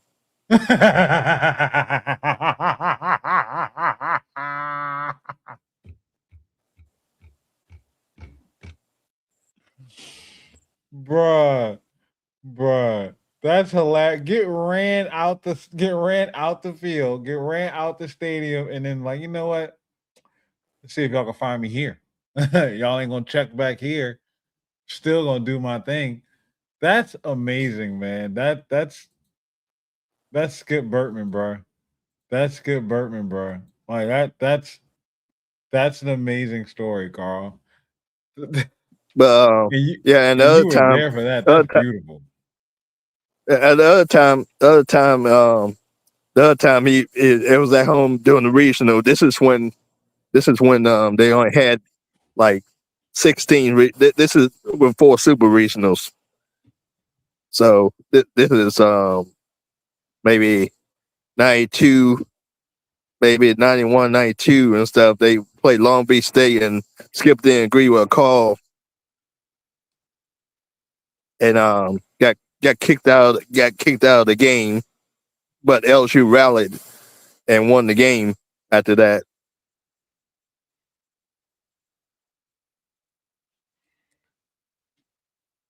Bro, I mean, I know you got some elite stories of Skip and his memories, man. Like, Oh, I got one more. This at yeah. 2000. Um, that's another story in itself. Um, I actually took a Greyhound to Omaha. Wait, you took a Greyhound from Baton Rouge to Omaha? Yeah, like 26 hours. Couple of buses. I was there. Carl, you say 26 hours like that was just slight work. Like, oh yeah, just 26 hours, Yeah, just a day and a couple, half on a bus, change yeah, over like 4 or 5 times, keep up my bags. yeah, a couple buses and stuff. I got to see a national championship, so What was it? Which national championship was it that you were there for? Skip's last in 2000. So what's that? That was the Stanford What's Stanford that? walk off. That was the walk off in the ninth. Yeah, that was Ontario. Yeah, Ontario. Yeah, Brad Christie yeah. It was with the Brad Cressy rounds. base hit Yeah, and Brad. walk Yeah, off. Ontario rounds third. So you got to see that live. Yep. I watched that clip again today. First of all, those uniforms were elite. I love those uniforms. I wouldn't mind if they came back in circulation. I'm just saying. Second, I, I used to what a I used to like what a the play from sleeveless. I Cressy. used to like the sleeveless ones. They had some sweet sleeveless ones back in the day too. Really, I need to go back and check them.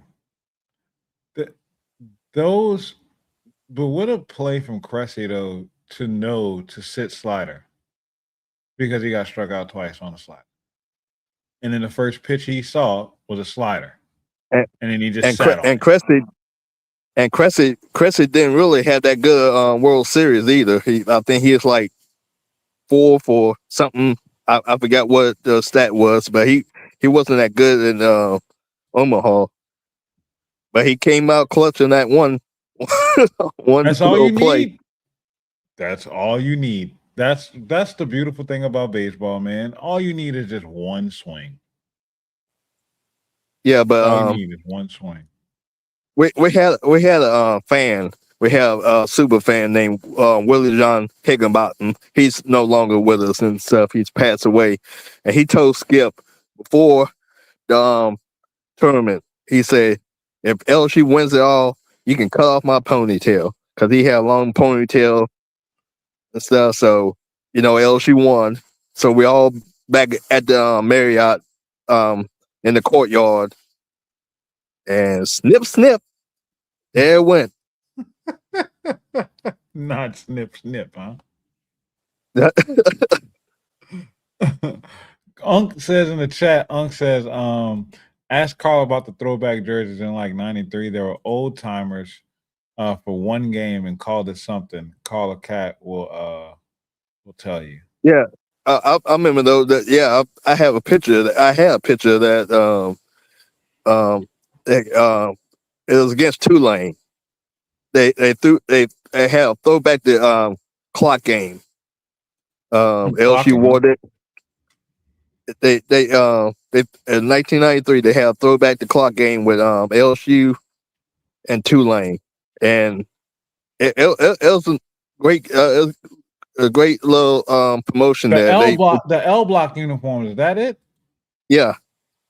I remember those. That's the ones that got like the giant like purple stripe down the middle where the buttons are, and then the big block L on the left chest. Uh-huh.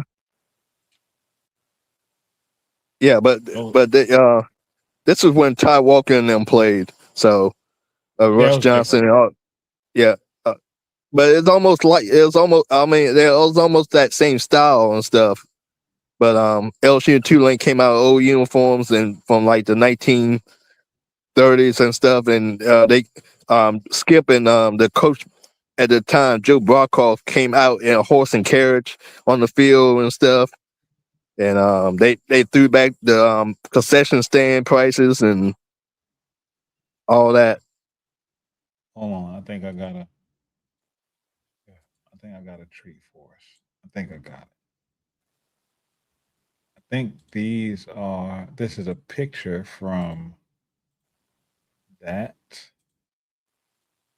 uniform. Yep, that's it. Those are it. There you go, Unc. That's the uniforms right there. Yep, those are it.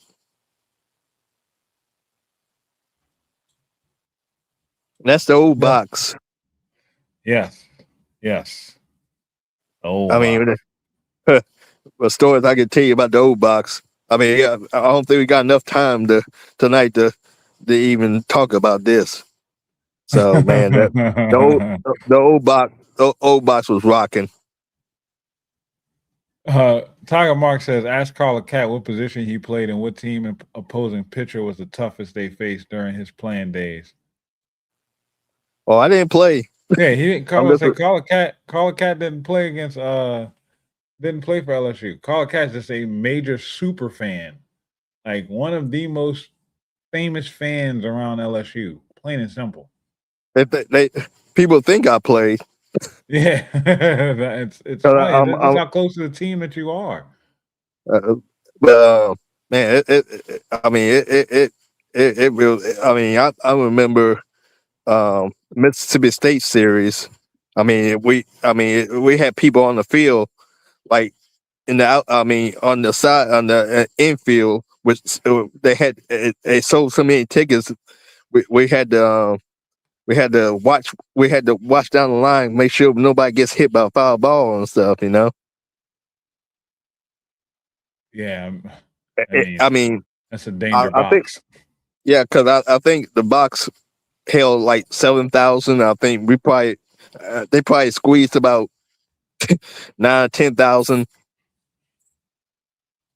on that in the little small rinky dink stadium. But that thing used to be loud. That used to be It's intimidating. intimidating. Robert says, "Carl, tell him how he sat on the field." Yeah, but that yeah. Well, I mean, very carefully. Number one.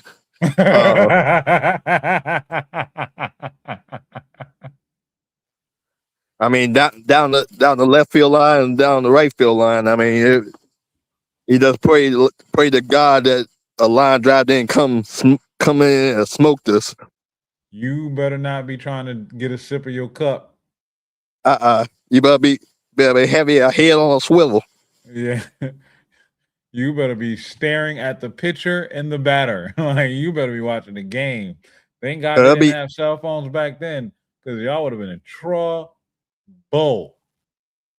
Big trouble. It'll be like LaRon Landry hitting somebody. You remember LaRon Landry? Carl, Robert says, Carl Boys, he knows me and my son. I'm the guy with long hair, says Robert. Yeah, I know my boy. Yeah. I know he's from your part. He's from part of your city right there, around New Orleans and Metairie. That's what I'm talking about, from the Metairie area. All right. Go Canes says, "Go Tigers." Thank you for looking out for us on today, Go Canes, man. We appreciate you, brother. Thank you for tapping in. Stephen Young asked, "Does Skip really have a toilet on the field to teach players to flush their last play?" It was a toy toilet. Oh, the toy toilet? Yeah. It was a little toy toilet. Yeah, show them, they tell them, hey, that play is over with, flush it, and we move on. Yes. Tiger Mark asked, best play in LSU baseball history, Warren Morris walk-off home run versus Miami. There's so many. There's so many to just choose that's from. one. That's one of them, arguably, yes. But that Trey Morgan play that he made against Wake Forest with Alex Milazzo at the plate, that play is just a remarkable defensive play. Like, it's improbable. That play shouldn't have been made. That saves LSU bacon. Yes. No pun. No pun intended. No pun intended. but even with that though, like, the play physically shouldn't have been made. Like, it's nearly like only Trey Morgan could have made that play. Anybody else? No, it doesn't happen. It don't happen. And of course, one of my favorites is the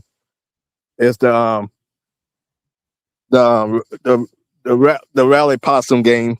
Oh, the rally possum game is elite. Rally possum game is elite, and then they had the rally cap game too. Yeah, but the rally possum game, the watch those guys try to catch that possum, and that sucker riled up on that little baby possum riled up on. They say, "Oh, we're good. Ain't fooling this possum." And LSU came back and won that game, which is unbelievable. And of course, with Jay with the the late night heroics, the 1:17 a.m. games we won. Yeah, So it's I absolutely I amazing. And then I Unc think says the Tommy Tanks walk off. That was another elite one, and just how close that game was. The Bear Jones walk off at 117 against Tennessee was another elite. There's so many, like, you can't just narrow that down to one. no, Like, you can't. you can't. I've seen so many. I've seen so many games. AP in the old box and the new box. I don't know. I've probably seen over, I don't know, a couple thousand games at least, over 1,000 over my 40 years, maybe more. I haven't really counted, but I've seen a good bit of plays in the old Alice box and the new Alice box. Yeah, it is, man. And even when you look at it, like, sometimes you can't even just think about the play. You got to, I was just about to say this, Steven Young, reading my mind. Sometimes you got to think about the moments for the player too. Like a Nate Ackenhauser versus Tennessee, Paul Skeens versus Wake Forest, Thatcher Hurd against Florida.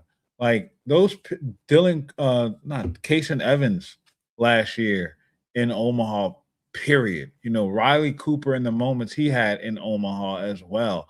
Like, Ryan Terrio and his tear that he went on throughout his Omaha run. Like, they're just moments that these guys Yep. have when the pressure is at its most and they just step up and come through. P. Lee was asking what the dog was doing. It was a dog, P. Lee. You asked, there he is. Stevie Young says they had no answer. No, they didn't. So when you can't really just choose a moment. You can't really just choose a moment. You have to really just take it all in. Like, LSU baseball has had so many great moments. And it's why it's a championship level program. It's why it's a powerhouse. It's why it's a standard. You don't become those standards if you don't have moments like that to accumulate to the amount of championship opportunities that LSU has had. And yes, another one, even Cade Willis. So yeah. I got one from the old box I want to tell you about. This is this is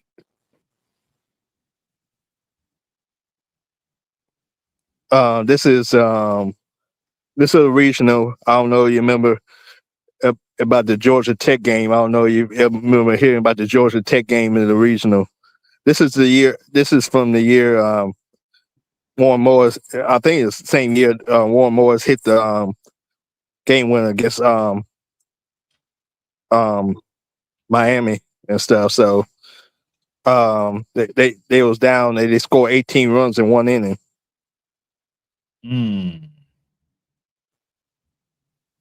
Oh no, I don't remember that one. Yeah, Warren Morris was the first out and the last out. What? Yeah, I think it lasted about 40 something. I think the inning lasted about 45 minutes. What? That is improbable. That's improbable. An Yeah. hour for an inning? That's crazy. Chance says I was at that Georgia Tech game when we scored. That's crazy. Yeah, we scored like 27 runs. That's crazy. And we scored 18 in one inning. We scored 18 in one inning. There were, and that was before run rules were a thing, obviously. Yeah, no, but this is a regional. I mean, this is before they. Yeah, that was, run rules weren't yeah, a you thing. just Anyway. you just kept going. Like I say, Warren Morris was the first. Them. Yeah, Warren Morris was the first out and the last out. So I hollered, "Rally, killer!"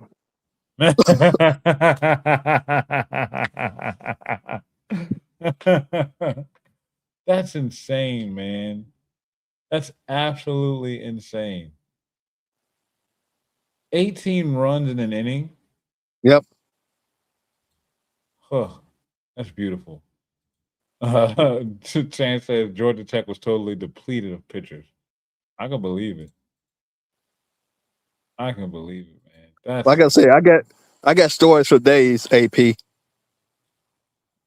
We gonna fill years, them up, man. years, We definitely gonna fill them up. That's for sure. Because years. this But baseball season is gonna get close. I think that they're going to go on a major run. What do you oh think? no, What do you think LSU is gonna do to honor Skip for this I baseball mean they, season? they probably go put a patch on the jersey probably. That's I'm what I said thinking, too. and it's gonna be more than LSU honoring Skip. I mean they I think it's gonna be a lot of teams in the SEC since him and Ryan Polk pretty much built college baseball um, from nothing to from what it is today. All the TV revenue and all that. I mean, some of those games back in when Skip first started wasn't on TV or wasn't even on the radio. Really? Yeah, from That's when Skip crazy. when Skip first started, and they got a contract with they started broadcasting with WJBO, the old WJBO and stuff, and grew from there, and ESPN finally started broadcasting the World Series about 86, 87.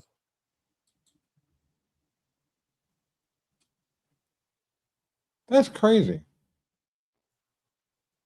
So like I said, Skip and Ron Polk pretty much built college baseball.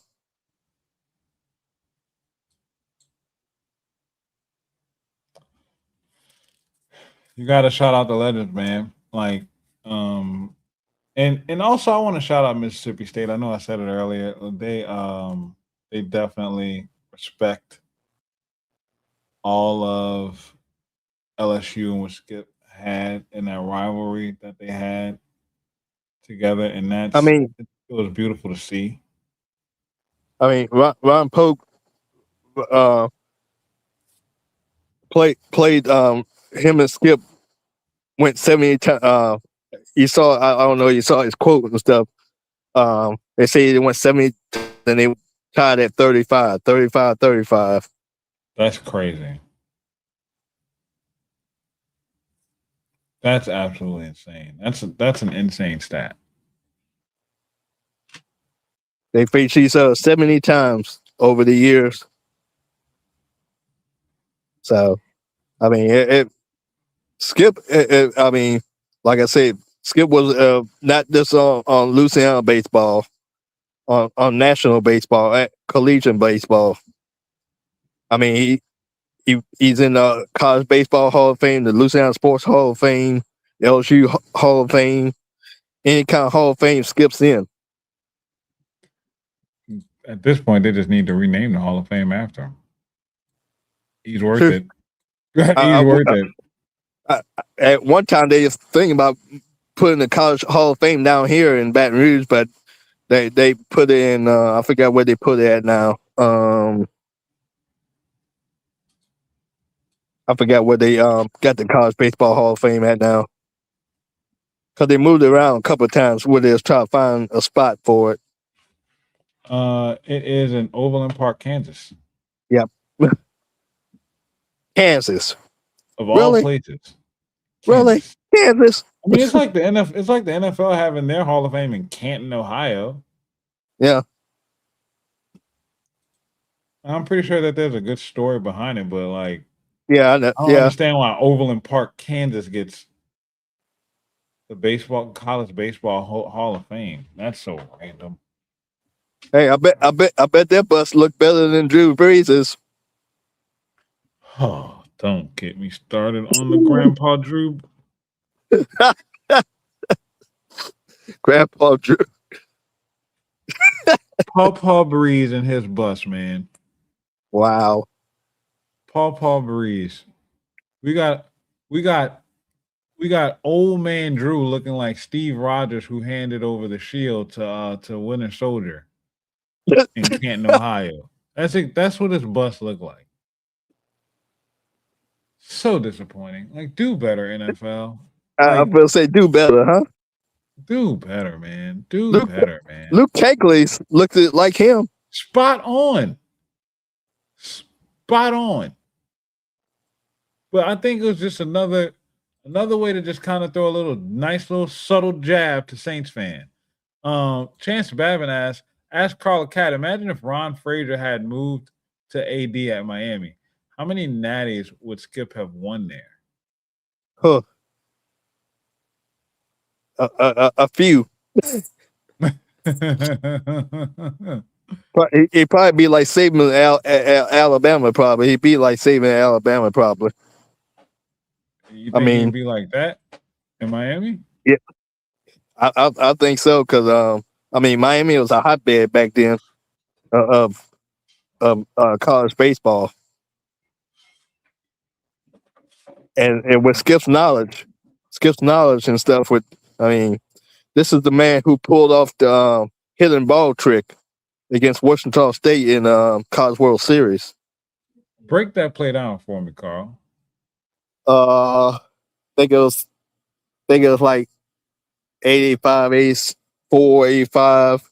He was the pitching coach. He was the pitching coach for the Miami Hurricanes, under Ron Frazier, and they had play at first. The pitcher's on the mound, and they faked the throw. They faked the throw to the first baseman, and he takes off running. I was like, oh my God, like they take off, and next minute, here comes the ball from first base to second base. Bloop, out.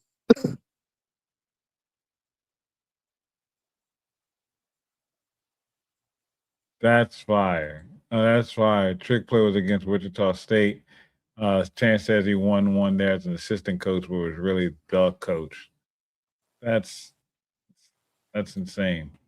Man, I'm just sitting here thinking about the amount of talent Coach Bertman has coached in his lifetime. Special, man. He's put so many guys in the pros and stuff. Even Albert Bell, who he had to kick off the team.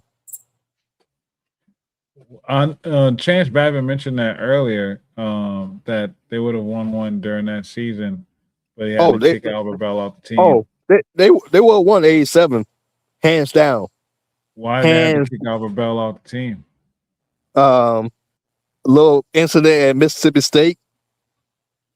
Little racial taunting from one of the fans, and Albert Bell's now a small man, and if he would have got to him, it would have been murder.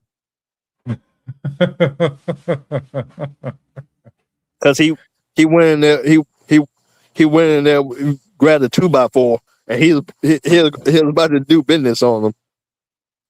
Oh no! Lay hands on him.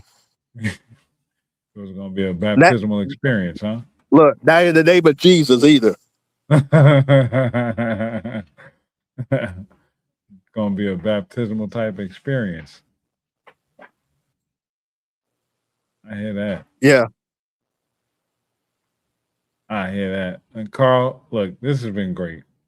And like I said, the closer that we get to this baseball season, the more we're gonna chat, and especially reliving some of these memories, because we need like Chance Babin said it earlier, we need these stories, man. These stories gotta continue to live on.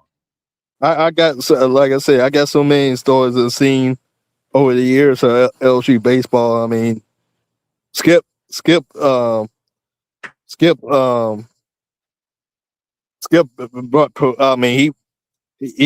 He brought promotions and stuff. I mean, they used to have a family plan.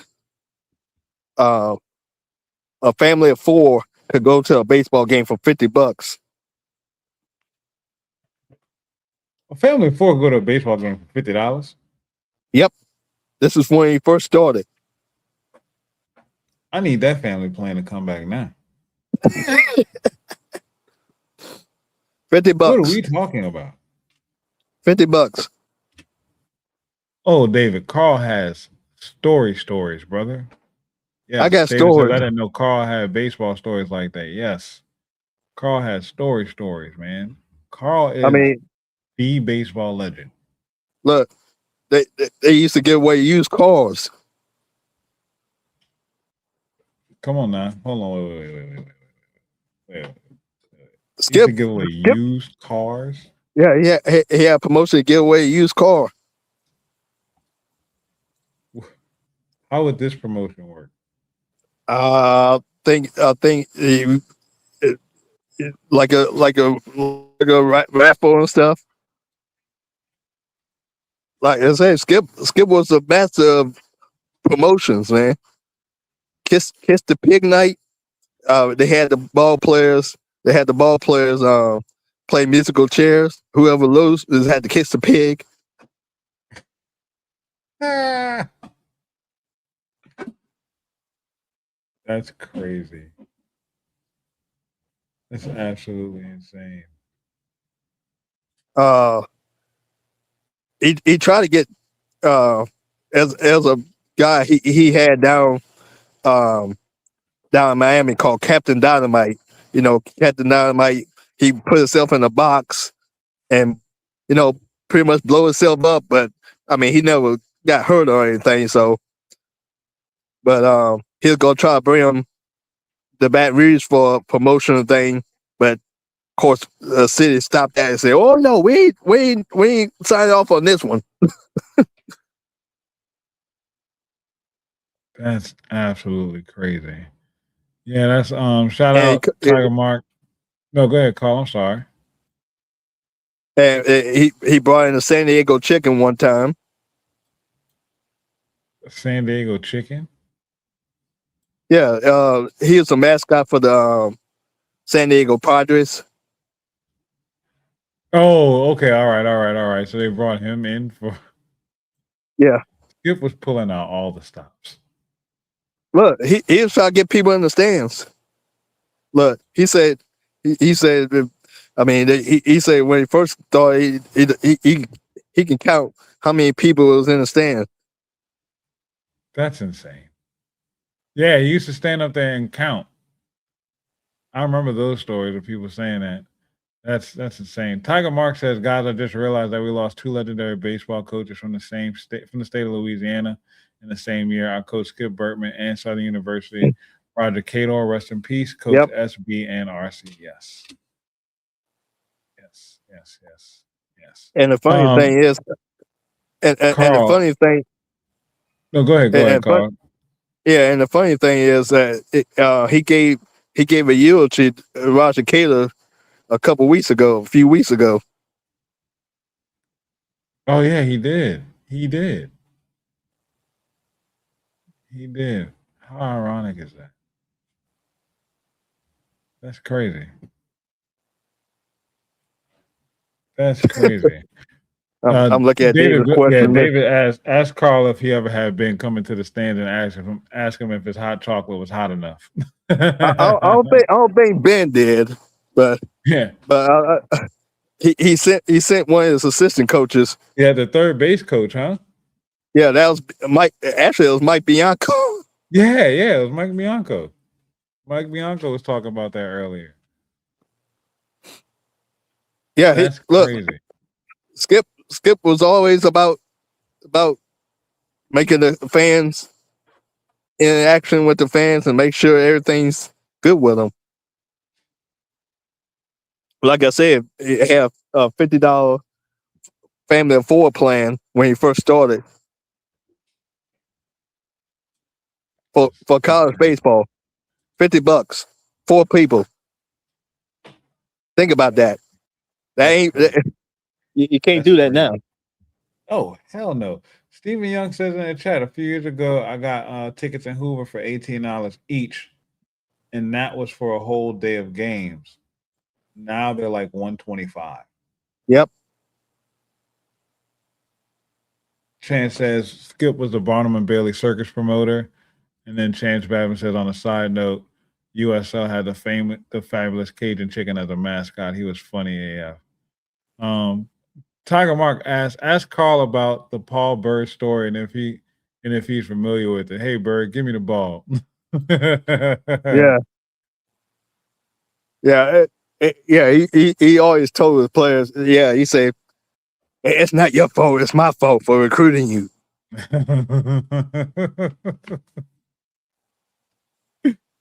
Bro, it's beautiful, man.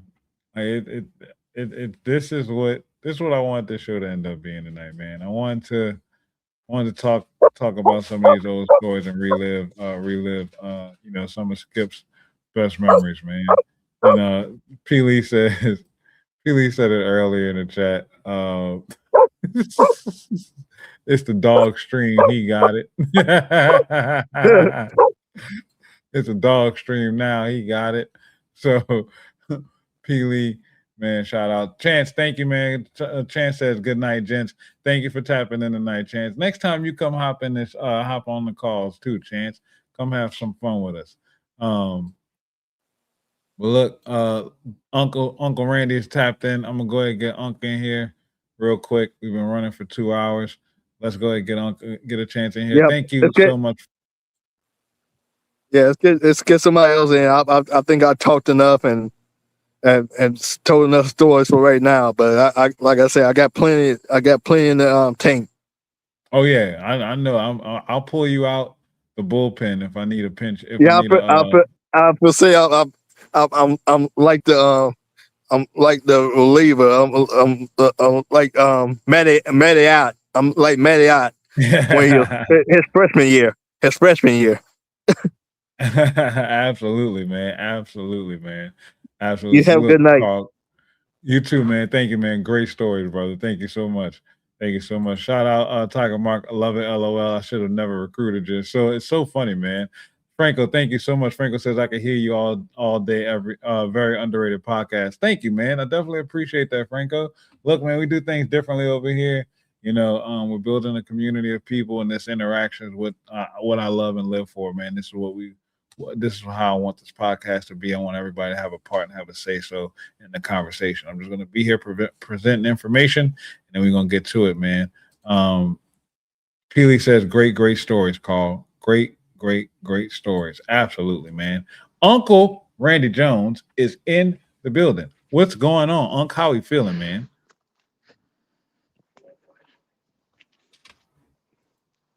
Unc, can you hear me? Unc, we can hear you in the background. I don't know if Unc has picked up the phone or the headphones to realize we are live. Unc, what's going on, man?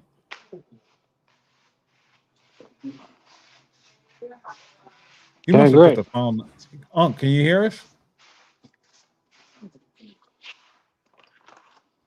Uncle Randy.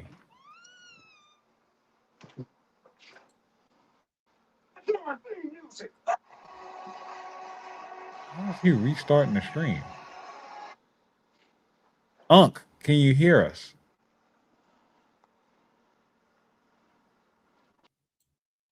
I'm gonna take Unc out. That's hilarious to hear the theme music playing again. It's absolutely hilarious.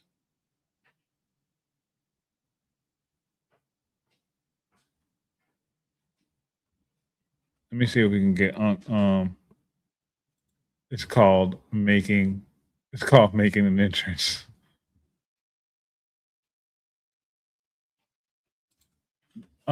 Franco says, "Oh, I hope you're at the Clinton game. I would love to shake your hand, buddy."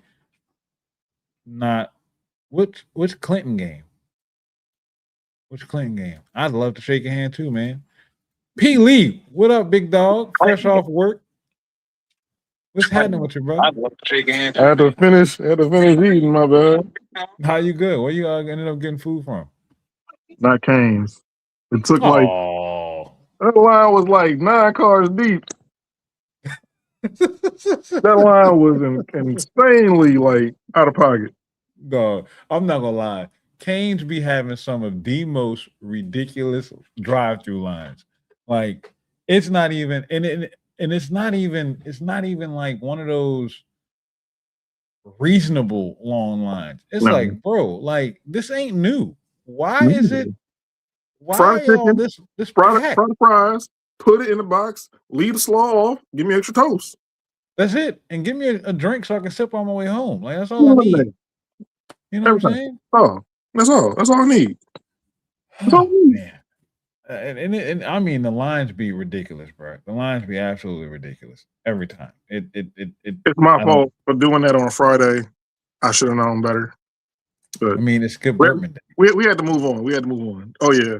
First off, So gotta say RIPs, Skip Bertman. I was super, super, super young watching those games. I didn't know what was going on, but it was always a parade. It was always something going on. So like I just accepted it like this is what we're supposed to be. right. Right, absolutely. I mean, and that's kind of like what sets LSU apart, like that standard that he introduced everybody into. You know, like when you look back at the generations that he set up, the foundation that he laid for not just the baseball program, but for the athletics department and then for the school itself. You know what I'm saying? Like it's a championship level mindset in every aspect of the school. You know, from earning degrees to earning championships on and off the field. That is what Skip Bertman did. And if you don't have that approach to your programs, then you're not made for LSU, and it's off the back of him. My bad. I'm trying to stay my phone up to my fault. No, you good, bro. Right.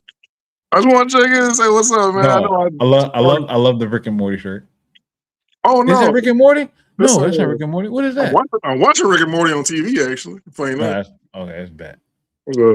Paramore. All right, yeah, I got Yeah, you. that's my girl. I got you. Yeah, that's Right. smooth. That's smooth. Did you have a hard day at work today, dog? Did you work 3 jobs today or just one? Just two. Okay, just 2 today. Even found time to pick myself up a little something nice. Got you a nice pack. No, I just buy singles. Don't buy packs. Buy singles. Oh, Don't buy packs. so you You're don't gonna be like the meme of the guy digging for diamonds. Like I'm just gonna buy what I want. So you're not like the guys in the Best Buy lines at like 4:00 in the morning. Did you see the video of the dude who like cut people in line? Like he left the line. He came, got a spot in line, left the line, apparently went to Target and claimed he caught a flat on his way back. Nah, he would have got whooped. That's what I was got whooped. I like. have stood in lines before, but like I just like called it quits. Like I'm just buying what I want. I'm not signing up to get in line to wait to have a chance to buy something, to have a chance to pull something. I just buy what I want. True. Skip like 5 middlemen. True. This is true. But yeah. True. I've been extremely happy to. I want to stay on track if I can. I know it's a tangent. It's a tangent that get us. I do want to give my side. Like I've absolutely loved hearing like all the former players' stories and fan stories of Skip and memories. I don't have a personal memory of Skip, just like watching games on TV and being enamored by like this is like right here where I live. Not right now, but like growing up, this is like right here where I live. Like this is happening. Like this is kind of crazy. Yeah. Like it brings a sense of community, like another level of appreciation for where you grew up on and where you grew up from. And it makes Louisiana feel that much more special. Yeah.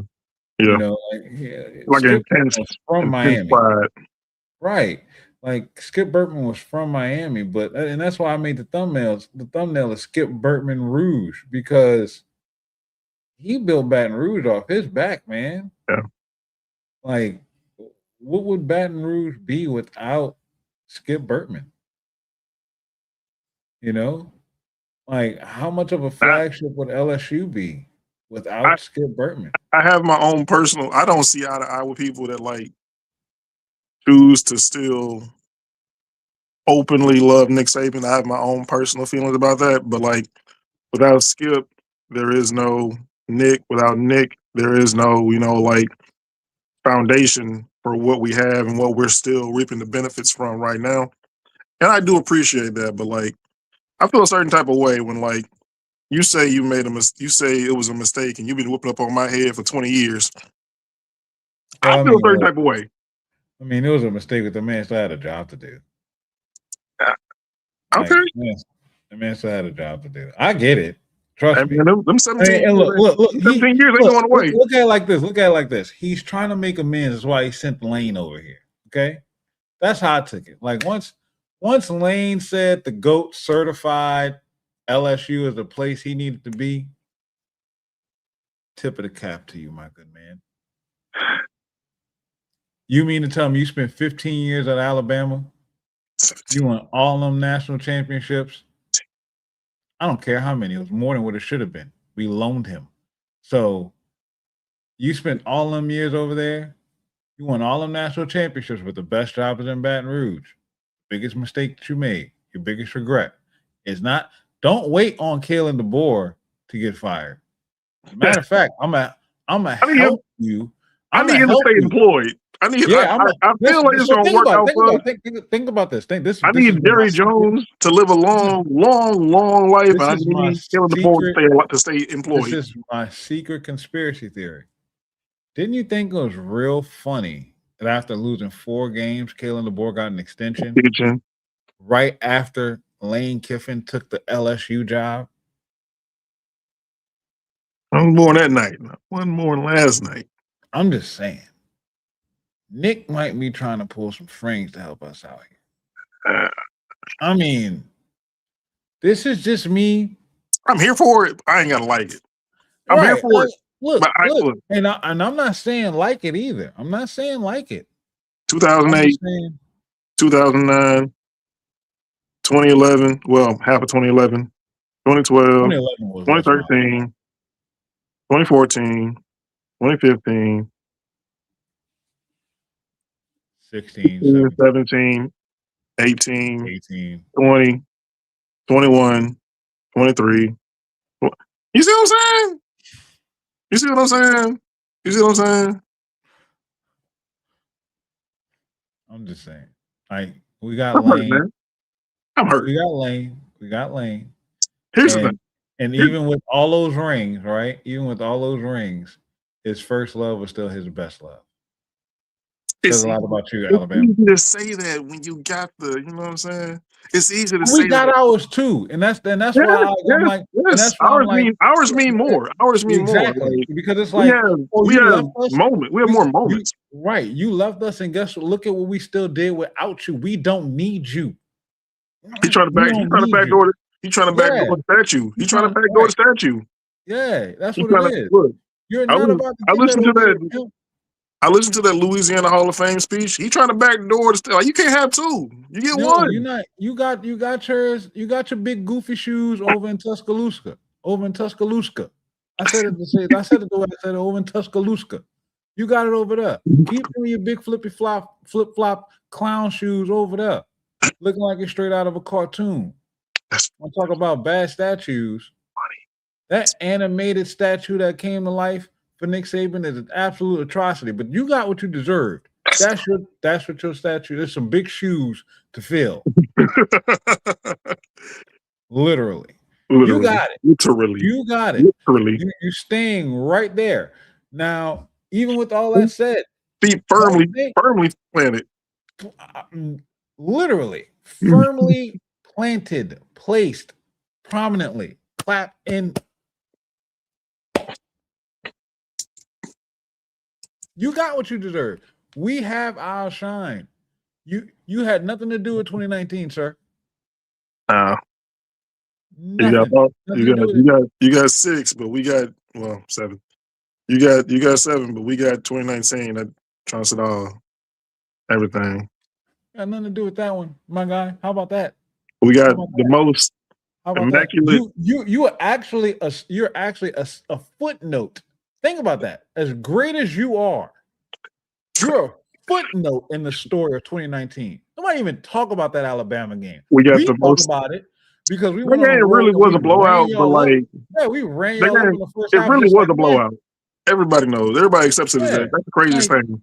Like the like you're scoreboard we is not what it talk seems. more Like about Oklahoma. We talk more about the Georgia moment. We talk more about the Florida. We talk more about the Florida game, the yeah, Texas game, and we Alabama Mississippi is like the State, seventh. Mississippi Right, State, Burrow showed us. like You know what I'm saying? Alabama's like the 7th or 8th story in that season. That was the most business trip of all business trip games. Yes, it was. Like Man, we look, gotta go. We gotta do what we gotta do. Let's look, we get coming. on with it. We showing up here. It was on from the jump. We gonna I knock think them off, and then we going home. Tua like fumbled like the first like 2 plays of the First game. drive. First drive, yeah. First drive in the red zone. Whoop, out of there. Gone. Good. Yep. Game over with. Yep. Game over with. It was over after that. Y'all shook. We out of here. Sew it up. We out of here. And They're your own stadium. not ready to play. They're not They ready to play. was nervous in their own house. Yeah, they're not ready to play. Shut them up in the first half and went on about our day. I Lane do Kiffin get- gave us most I stress. do get annoyed by that jump though. That jump on Sting. I get annoyed by that so often because like I got a friend that's a Texas fan that always talks about that. Like, we watched the game together. You know what happened. He was looking to the sideline arguing with somebody over there. I don't remember. Oh, what, Stingley? Yeah. Whatever. No.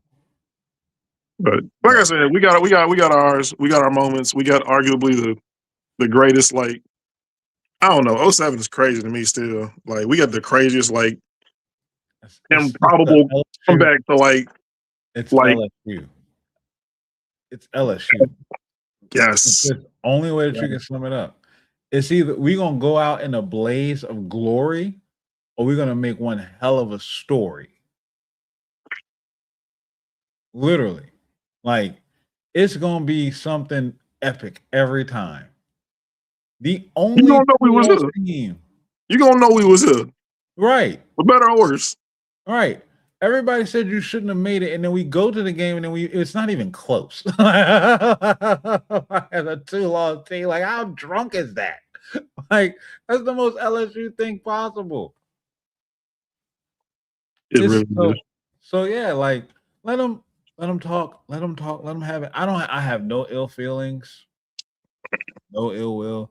LSU is still able to go on and have their moment. I will always tell any Alabama fan, yes, y'all got it. Y'all had a hell of a run. Y'all did y'all thing, but just know that Nick Saban was made and built in Baton Rouge. And that's that you will never take that away. Like that cake for the groom. That inside it's still purple and gold. Still purple and gold. Exactly. I'm sorry. I'm nothing. Exactly. I mean, look, we got Lane Kiffin now, so hey, I give him the side hug. Like, all right. They got killing the board. We got Lane Kiffin, so they can do it. Yeah, it's gonna be good. I've been loving everybody's reports that these freshmen seem legit. I'm loving it. Bruh. Night, this Dave. team is good. Good night, Dave. Good night, Dave. Tiger Mark says, everyone in the chat, love you guys. Y'all please remember this. Everything in life happens for a reason. Sometimes death brings us close together, even though it hurts, but better days are coming, GDT. Absolutely. Absolutely. Carl Dunn says church hug. The side hug, man. That's elite trolls from side hugs, bro.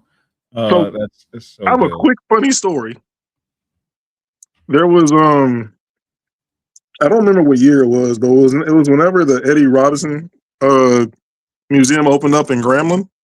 Nick Saban actually came here to. I'm gonna tell you how much I don't like Nick Saban. I'm sorry. Nick Saban actually came to Grambling like to view the museum because top current coach in college football. Historically speaking, like I don't remember how the whole fraternal stuff.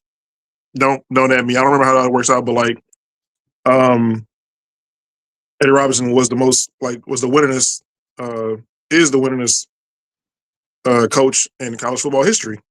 So he came up here to like, I think like do like some kind of like piece on it. I don't remember what it was, but like several people close to me had to physically restrain me from going to Grambling and ending our woes. Let me just say, I would have been LSU's version of Harvey Updike. I'm glad you didn't do that. Like, we don't need to You go wouldn't have that. known me, but you would have known me. we didn't need to. We didn't need to have that I kind of would moment. I would have did what had to be done.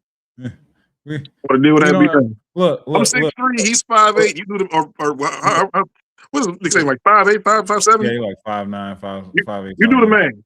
You do the man. Look, Pooh Shiesty in jail. We didn't need P Shiesty. All right, we didn't need P Shiesty. No need to get it back in blood. All right, there's no need to get it back in blood, P Lee. No need to get it back in blood. My mask in the laundry. A mask in the laundry. Crazy work, bro. I swear, man. I swear. Let me get Unc up here, man. Then we're gonna get this thing wrapped up. And we've been going for almost 3 hours, man. I love this show. I love this. I look forward to these call-in shows every. Thank you. Thank you for being patient with me. I made it home. Oh, I got back to Ruston at like 4:30, but we had people stay at our store late, so we didn't get out till like 9:40, and then I had to go get food. So you still, I mean, what you ended up getting to eat? Captain D's. Canes. Captain Captain D's. Bro, I had a bad experience with Captain D's. I don't know. It's good to me. They like the one here is fine. It was mid. I had it in Mississippi though too. So I don't see that's a problem. Yeah, it was years ago. It was like 2020. I'm still scarred.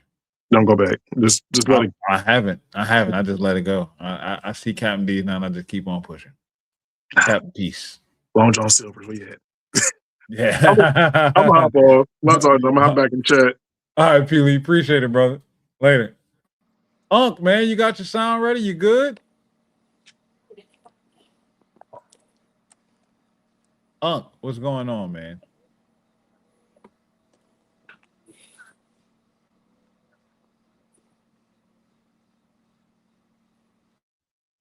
Unc, what's going on?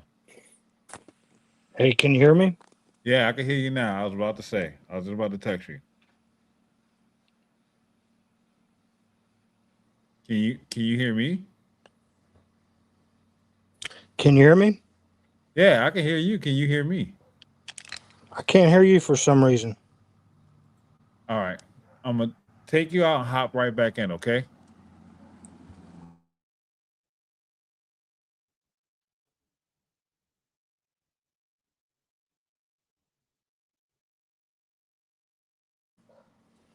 Can you hear me? Yep, I can hear you. Let me try my other phone real quick. All right, no problem.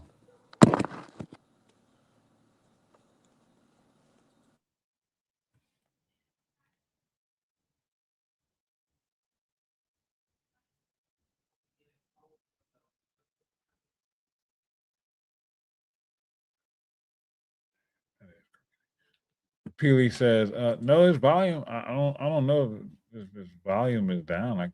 He just can't hear. Tiger Mark says, are we motivated for a championship run this season in football in year one under Lane Kiffin and OC Charlie Weiss Jr. and Coach Blake Baker with all his new toys?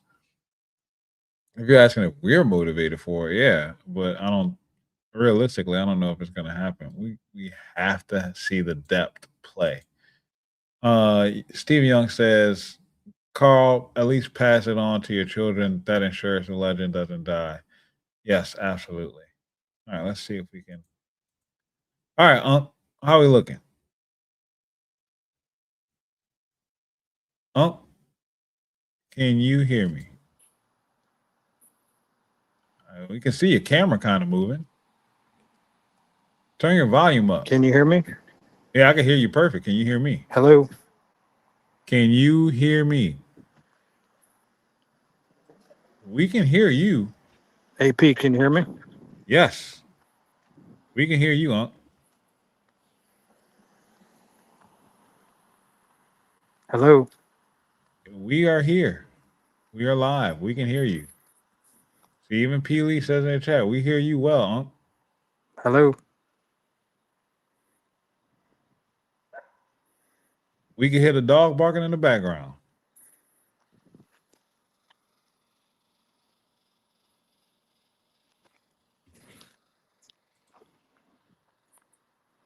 Hello. Can you hear us? Can you hear us? It's a test. Unc ain't shaking back too well, P. Lee.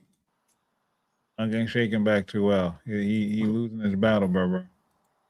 It ain't looking too good for Unc, man. I don't know. Come on, Unc. You can do it. You can pull it through. We got faith. We got faith. Hello. Come on, Unc. You can pull it through it. Yeah, we talking through it. Unc, can you hear us? Can you hear me? I can hear you. Can you hear me? I just heard my voice in the background. Unc, can you hear me? Trying to get on, AP. Can you hear me? I can hear you.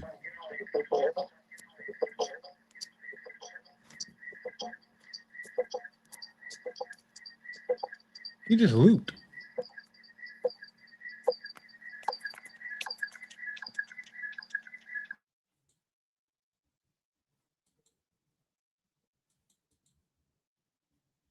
He just looped. That's crazy. Unc, we can hear you. Right, like y'all heard the background, right? I heard it too. This is that's new. That's absolutely new. That's new. Never have I experienced this one before. We're gonna try it. We're gonna try to get Unc again. Carl says check his mute. Piercy said I think he's got two phones and one speaker is near the other. Yeah, he does have two phones, but I don't know why he couldn't. If you got two phones, run your volume on one so you can hear on the other. I don't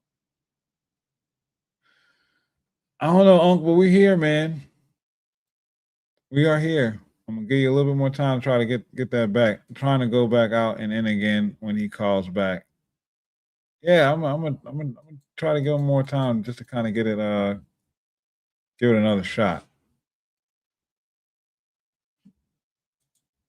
But come on, Unc, you can do this, man. I got faith in you, Unc. I got faith. I got faith.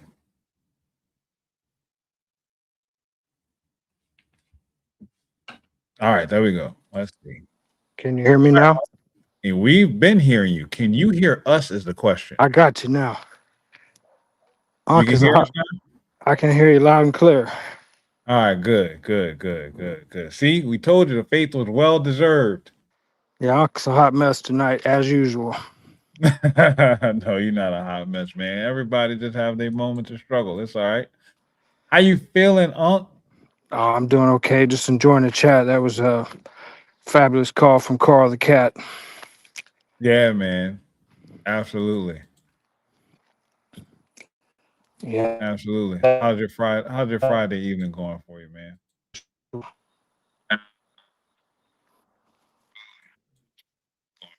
Oh, it's going okay. I just wanted to talk about Coach Skip for a bit, and Yeah, you can come cut on. me off. There's another caller, or you can cut me off. Period, anytime. But I just wanted to point out one fact about your show. It's a beautiful thing. You don't ever rush the callers, and I've never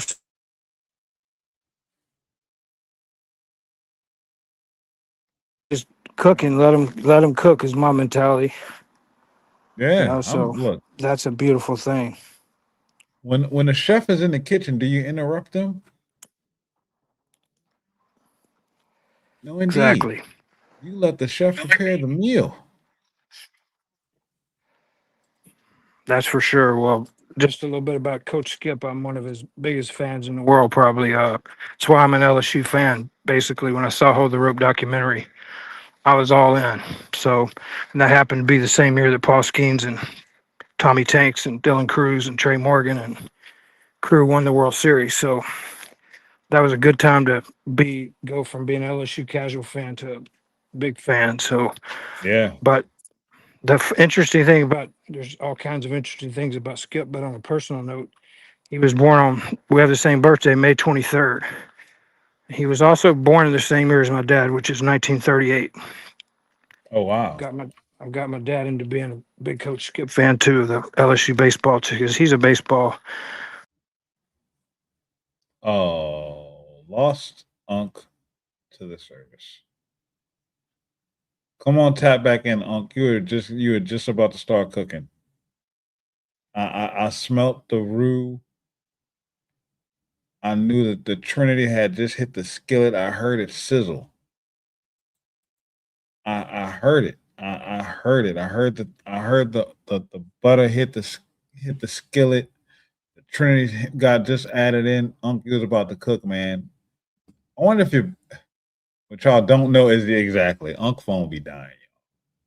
Unc phone be dying. Unc phone be dying. Unc phone be dying. I'm gonna give Unc a couple minutes, man, just to see if we can get him to try again. Um, this has been a fantastic stream. The stream kind of broke down on Twitter for some reason. Don't know what's going on with that. So the counts are a little off, but still the support has been absolutely amazing tonight. Um, did he smell what Unc was cooking? LOL. Yes, I did smell what Unc was cooking. But this has been fun. And this is exactly what I wanted the show to be. I want to thank all of y'all who did tap in tonight, share your stories. You know, we got a little bit of football talk. That's fine. That's cool. Um, but we will have some membership only content coming this weekend. So make sure that you guys hit the join button. We are so close to 10K subscribers. So make sure you keep sharing. Let's keep growing this thing up. Keep pushing it out. I want us to get to where we have 400 people in here watching us and communicating with us. I want to grow this thing to where we have multiple producers interacting with the chat, and we keep these conversations flowing. I know it may seem like that might be overwhelming to some of y'all, but I'm planning for these things, and I want to keep this thing growing so we can keep shining. I want this community to get as big as it can get, and I want it to be one of the most powerful movements around the LSU fan base, so we can keep unifying our fans and our state together, and then we keep making this about each other, because that's what this is all about. It's about people. If we continue to support one another, make each other more informative, and make people be comfortable and be happy about supporting LSU, this thing will catch on like fire, and then everybody will feel the value within each other, and it'll bring us all closer together. So, please, let's keep doing what we need to do to grow the community. Shout out Stephen Young. Stephen Young says it's really important for everyone who has exclusive info to record it for prosperity. We can't afford to lose our history, especially the LSU and Louisiana history. Exactly. Carl says, thanks for letting me tell my stories. It made me feel better and smile. No, that's what tonight was for, man.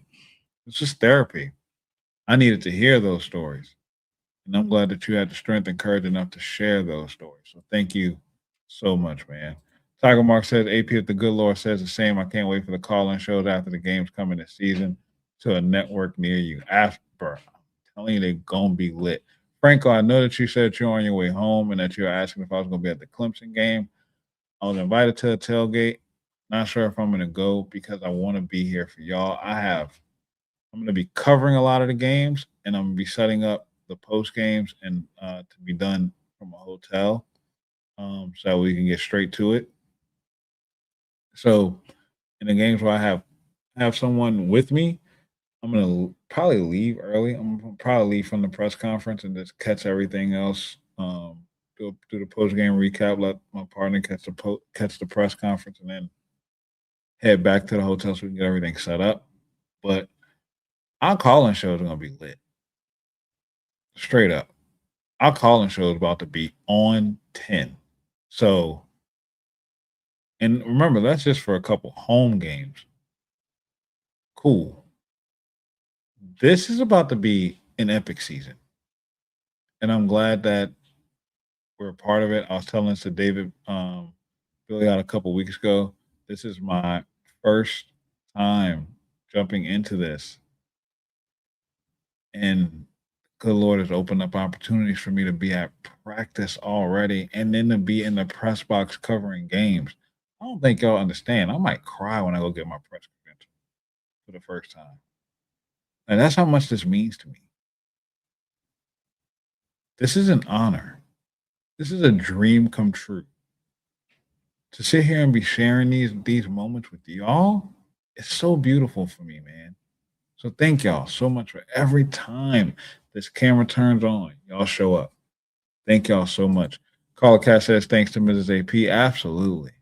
My beautiful wife is a foundation for everything that's going on around. So thank y'all for acknowledging her and showing her the love and appreciation, man. Thank you so much. Steven says you guys are special to me. I want y'all to know that I love each and every one of y'all, man. Thank y'all so much for being here tonight. Shout out to my guy Nick.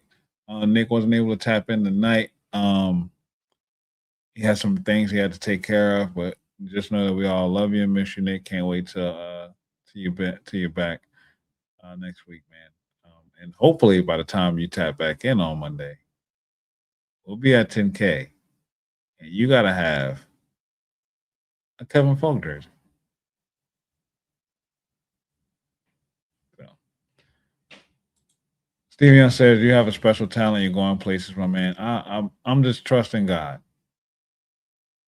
I'm just trusting God. I'm just trusting God, man. That's all I'm doing. I'm only going where God is allowing me to go. And I'm going to use my talent to glorify Him in any way possible. And if it's centered around LSU, then that's what it is. Simply put. Tiger Mark says, "Oh no, AP, don't cry in the car." Oh no, I'm gonna cry in the box. I'm a grown man. I'm not afraid to cry. This ain't cloudy with a chance of meatballs. Get back in there, tear. No, I'll cry in the car. Steve Young says, "God is blessing you." No, He is, man. But every single day, He is blessing me, man. And shout out again to Buddy Sanjay, to Budman, who is literally becoming a fast friend. You know, I cannot tell y'all how much over the last week I have grown to love Buddy Sanjay. Like, just personally. Like, he gives me so many good insights. We've had several, we talk almost every single day. Like, he's talked to my wife, shared some things with her. He shared some personal stories with me. And one foundation that we have is just our connection to our spiritual beliefs, man. And Buddy Sanjay's such a great man. And just to have him to look up to in this game is astounding. So, you know, Unc survived, y'all. He's back. Let me add Unc back in real quick before we close out. Unc, did your phone die? Can you hear me now? Yeah, we can hear you. Did your phone die? I'm not sure what happened. I'm glad you're back, man. Yeah, it was. But Coach Skip meant a lot to me, and one thing I wanted to mention about Carl the Cat is I accidentally met him at a baseball game one time because I was so impressed with his purple and he had these purple and gold pants that were just the greatest, and I really would love it to get a pair. But that's how we met, just because I went up and said, "Hey, that's really cool. You know, where can I get a pair like that?" He said, "Well, they're custom made a long time ago," and so forth. And then he realized that who I was because we'd been trying to meet up, and we watched plenty of baseball games there. And I remember in one of my best.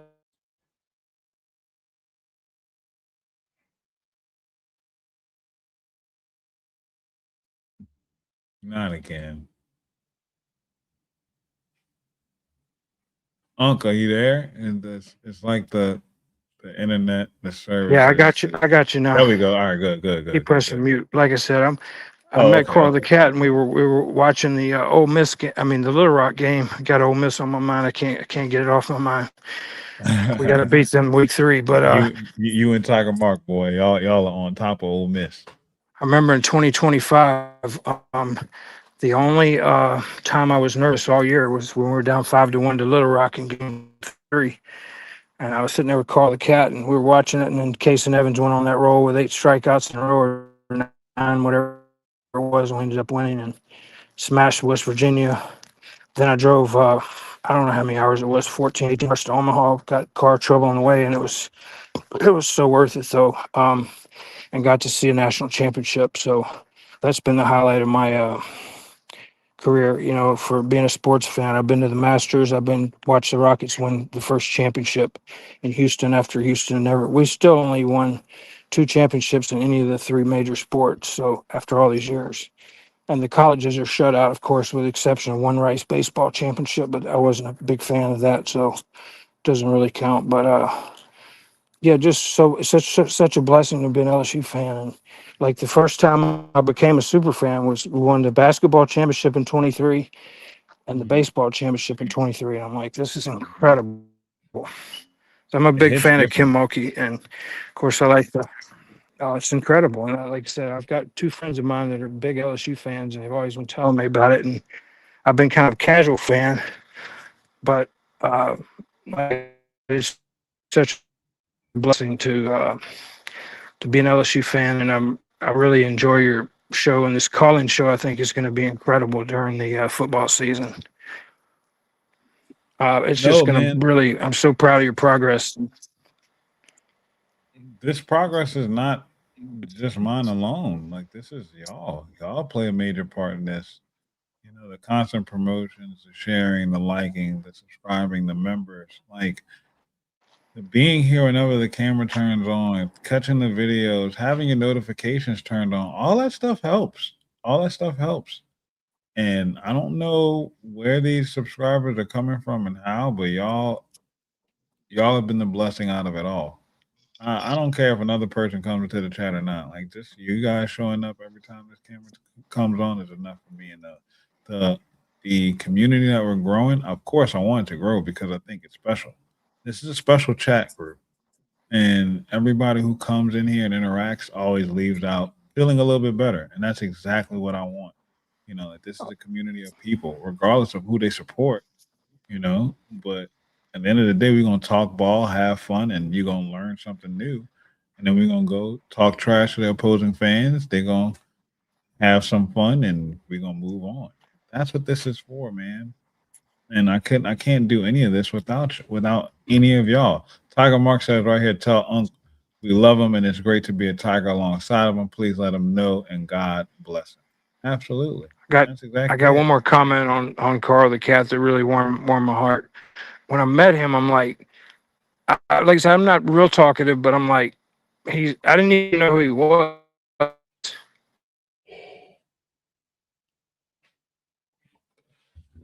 You might have hit the mute button, or you might have got I stuck said, in man, what's internet. your favorite sport? I'm expecting to hear football or basketball. He goes, Oh I got to yeah. say baseball. So he really got my attention with that. And then he told me all kind of great stories about the PMAC and Chris Jackson, who was so sorely underrated, I think. He was such a talent, but had a difficult life from day one. Difficult upbringing and then difficulties all through. But he was such a talent. I got great stories about the PMAC, but all kinds of great baseball stories. Like I said, I could listen to him talk all day. But when he said baseball was his favorite sport, it really surprised me. But he's definitely a Absolutely. treasure. I have one quick question for you. What you got? I'm not a football expert, and you're the football guru. How do you determine? Is it easy for the coaches to see who they think is standing out, even though they're not tackling and not playing real football? And how do you determine who should? Yeah. So, um, Franco asked, "How do I call in?" There's a link that's pinned in the pinned comment at the chat in the chat. Franco, that link. You hit that link. That's what'll bring you in. It is easy to see. So it's multi level. It's multi layered. So you ask, how do you see who's standing out based off of not tackling? Tackling is the last thing that you get to. You Mhm. run through tackling drills, and of course, you need live reps tackling so you can get used to different body movements and mechanics to make sure you can wrap down. But in order to get to tackling, right, you have to be Mhm. in position to make the play. Right. And if you're not in position to make the play, what is tackling going to do for you? All That's right. a good point. So there are a lot of things that have to take place before you get to even doing a tackle or attempting to make someone miss a tackle. And if you can't get to that point, then it serves you no benefit at all. So these guys are standing out, right? Like doing those individual drills, the technique that they have to work on, leverage, hand placement, time on offense is timing and rhythm with receivers, footwork and blocking mechanics, hand placements if it's in or out, pulling on guards, pulling, moving at the right time and rhythm, right motion sequences, knowing where to be, where the ball's supposed to be, with defense, knowing your drops, how far you're supposed to drop, reading your keys properly, how quickly you're reacting or not overreacting to things. All of those little things make a huge difference. And as coaches, it's refreshing to see how much they stress those things, especially like to positions where players have to read keys. Like I see it when they're working with the star position. It's a step hold, don't run until you see them commit here. And I'm hearing them say it and they're drilling it like intentional step walking through and then go, shoot off and burst. Like all those things matter. And if they don't have the ability to do that way, they're not gonna play. So it has to start in those individual position groups. Once it goes, well, actually, it starts in the meeting room. If they don't know where they're supposed to be, they're not going to line up in it right. And then if they can't line up in it right, they can't apply it to the field. And then once they get to the field, if they can't drill it right, then you can't get out there because then you're gonna hold everybody up. So. Well, that makes sense. That makes sense. I'm really excited. I've never been this excited about a football season before. Like I said, I may temporarily have football in the number 2 slot. I guarantee you by the end of the season, you're gonna move it up close to 1A.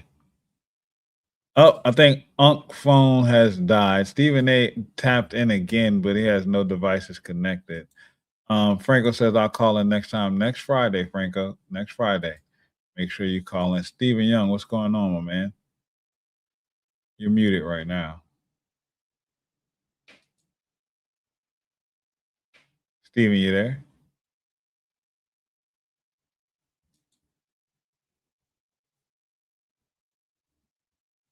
All right, I'm gonna let you get it together, Steve. There we go, Steve. Here we go. Once you get your stuff situated. There we go. What's up, Steve? Yeah, so I got to say this. Are we sure the defense won't be elite? Oh, I think this defense is gonna be elite. I mean, look, last year. I, Here's my okay. Here's my take on this. Last year, LSU defense was 27th in the country in total defense. That was without a pass rush. It was without Weeks healthy, and it was without an offense that could score points and keep them off the field. Are we sure we're not a top 10 defense here? I've already said that, Steven. I said You did? yeah, I said that like 2 weeks ago. There's no reason why we should not be a top 10 defense. All roads lead to this being a top 10 unit. Yeah. Because of So all the things that you just LSU has 17 interceptions, which led to SEC last season, and they missed out on several. Now, here's the thing, and Blake Baker pointed this out today in the press conference. There were opportunities for LSU to take some of those interceptions and turn them into pick sixes, like the Oklahoma game. and they You didn't. take that touchdown, you take that interception from the 4 to the end zone, you get into the end zone, you win that game. Because what happens? 2 plays later, you're throwing a pick and you're giving them the ball right back, and it turns the game over.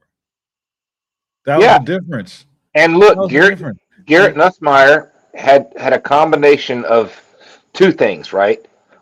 He had an injury that stopped him from being his best, Mhm. and he had bad decisions. Those two combos won't happen with Sam Levitt. No. They won't. And so, and if seriously, if Ty Benefield picks off a pass, that dude's going to the end zone. Brother, who's gonna tackle that deer? No, it's not happening. He's gonna be, where Joe Burrow like ran over people. Yes, Benefield is that guy. yes, yes, yes, And PJ might be actually. yes. Like this defense is gonna be good, and that's part of the reason why I asked the questions that I asked.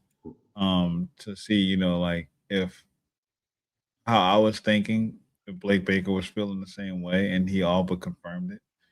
Like the fact that he was, I asked him specifically about, like going into the season having an offense with Charlie Weiss Jr. and how that benefits him. And he was like, man, it's amazing because we're teaching each other a lot. We think about how good Blake Baker's going to be just having an offense to rely on. But how good is Blake Baker going to be after having to defend this offense all offseason and train And, against it? But then and again, how good is Charlie Weiss Jr. now going to be? you know what? This was the defense that held them in check. I'll put the cherry on top. Cherry on top. Jace Thomas. Now you have depth. Yes. Now you have elite depth. He highlighted Jace Thomas, Kalaj Cobbins, Dylan Carpenter, Yes. Devon Key. He highlighted all the areas that we felt were like holes. Weaknesses. He pointed out like, no, that's real depth. These guys are good. I'm proud of them. If that defensive coordinator is proud of where we are, guess what? And he even said I wouldn't have felt like this when we started camp. Like seeing these guys and where they've come, what they've been able to do now, absolutely. Look, let's be honest. Blake doesn't bullshit. No. He doesn't. No. Blake's not pumping shit like Brian Kelly did. Excuse my language. No. Brian Kelly's like, oh, we got this, we got that. No, Blake Baker is like, holy crap. Brian Kelly couldn't remember players' names. No, he couldn't even pronounce them. Forget pronouncing them. He couldn't remember them. Like he couldn't remember. He didn't know the roster at all. Like he didn't know who he had on the roster. Brian Kelly thought he could win a championship at LSU playing golf. Yep. Just showing up and it almost happened for him too. It did. Actually, it did. Almost happened for him. It would have been the worst thing that could have happened. It almost happened for him. Yeah. But Lane, I mean, the way these people are working in camp, dude, man, this is like Tommy Moffitt type stuff. Yes. They are grinding. They're not playing. They're not playing at all. They are grinding. And I love to see it. I don't know what, you could have injuries, okay? It could happen. And you could be thin, but I loved hearing the depth on the defense here. Tell me you didn't come away from that press conference not more excited about this team. Oh shit. Excuse my language. Like as Blake says, shit. I'm telling you, man, like this team is good. This team is good. Yeah, and that's exactly why. Like it's one thing hearing it from me, right? I can come out here and tell you that this team is good. There's talent all over the field, but I'm just me, right? Like the defensive coordinator who knows this roster better than I do is coming out confirming, no, we got talent. Oh, and wait, how much better is Blake Baker when he's having to go against this offense? Jordan Seaton, Sam Levitt. These people, I'm telling you, man, iron sharpens iron. People don't understand that. It does. It absolutely does. They just don't. Like last year, we saw the defense, be dominant. We thought, oh, we're great. Well, freaking Nussmeier had an injury that was not disclosed. Bro, it's absolutely insane. Hey, Franco Nation just jumped in. I don't know. He doesn't have any devices connected though. So, Franco, if you're there, go ahead, get connected. We're gonna get you up here next. But look, I'm telling you right now, Steven. this team looks good. Well, I'm telling you, my prediction is 11-1 with a loss to Texas. I'm sticking to it. I'm sticking And to it. I'm telling you, at first I was like, Steven, I don't know about that. I'm not do it. Roll with it, Well, brother. and They and, e- and even if it's a loss to Bama, you're beating Texas right. the next week. So it's one of the two. I don't think Bama's that good. I don't think a first year quarterback for Bama is going to come into Tiger Stadium and win. I just don't No, think so. No. no, I don't see that. I do think Arch can go into LSU and win. I I think do he too. can. I do But too. if you lose one, you're winning the other. I do too. Absolutely. Absolutely. Well, look, Steven, let me get Franco Nation up here, Yep. man, so we Yeah, can get talk to Franco. him. I want to hear Franco. All right, bet.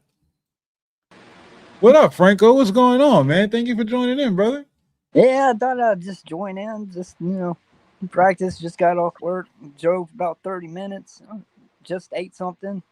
What you had to eat, bro? Tired. Just Chef Boyardee spaghetti meatballs. Ain't nothing wrong with that at all. Chef Boyardee is goated, bro. That's clutch. When you have to close down a whole damn store, and and you have to drive 30 minutes just to get home, and it's tiring. Yeah, man. Well, I'm glad that you can that you were able to ride and listen to us and we could keep you entertained. I know those types of drives can be kind of long. Like it happened to me earlier coming back from Baton Rouge. I got so sleepy. I got so sleepy. I had to take me a quick nap once I got the stream set up. So I completely understand it. Stephen Young says college diet, Chef Boyardee. Absolutely. Absolutely, man. But I love the interaction from you in the chat. Thank you so much for joining, man. It's definitely been fun. So I hope that you're enjoying the podcast. This is what our call-in shows look like on Friday.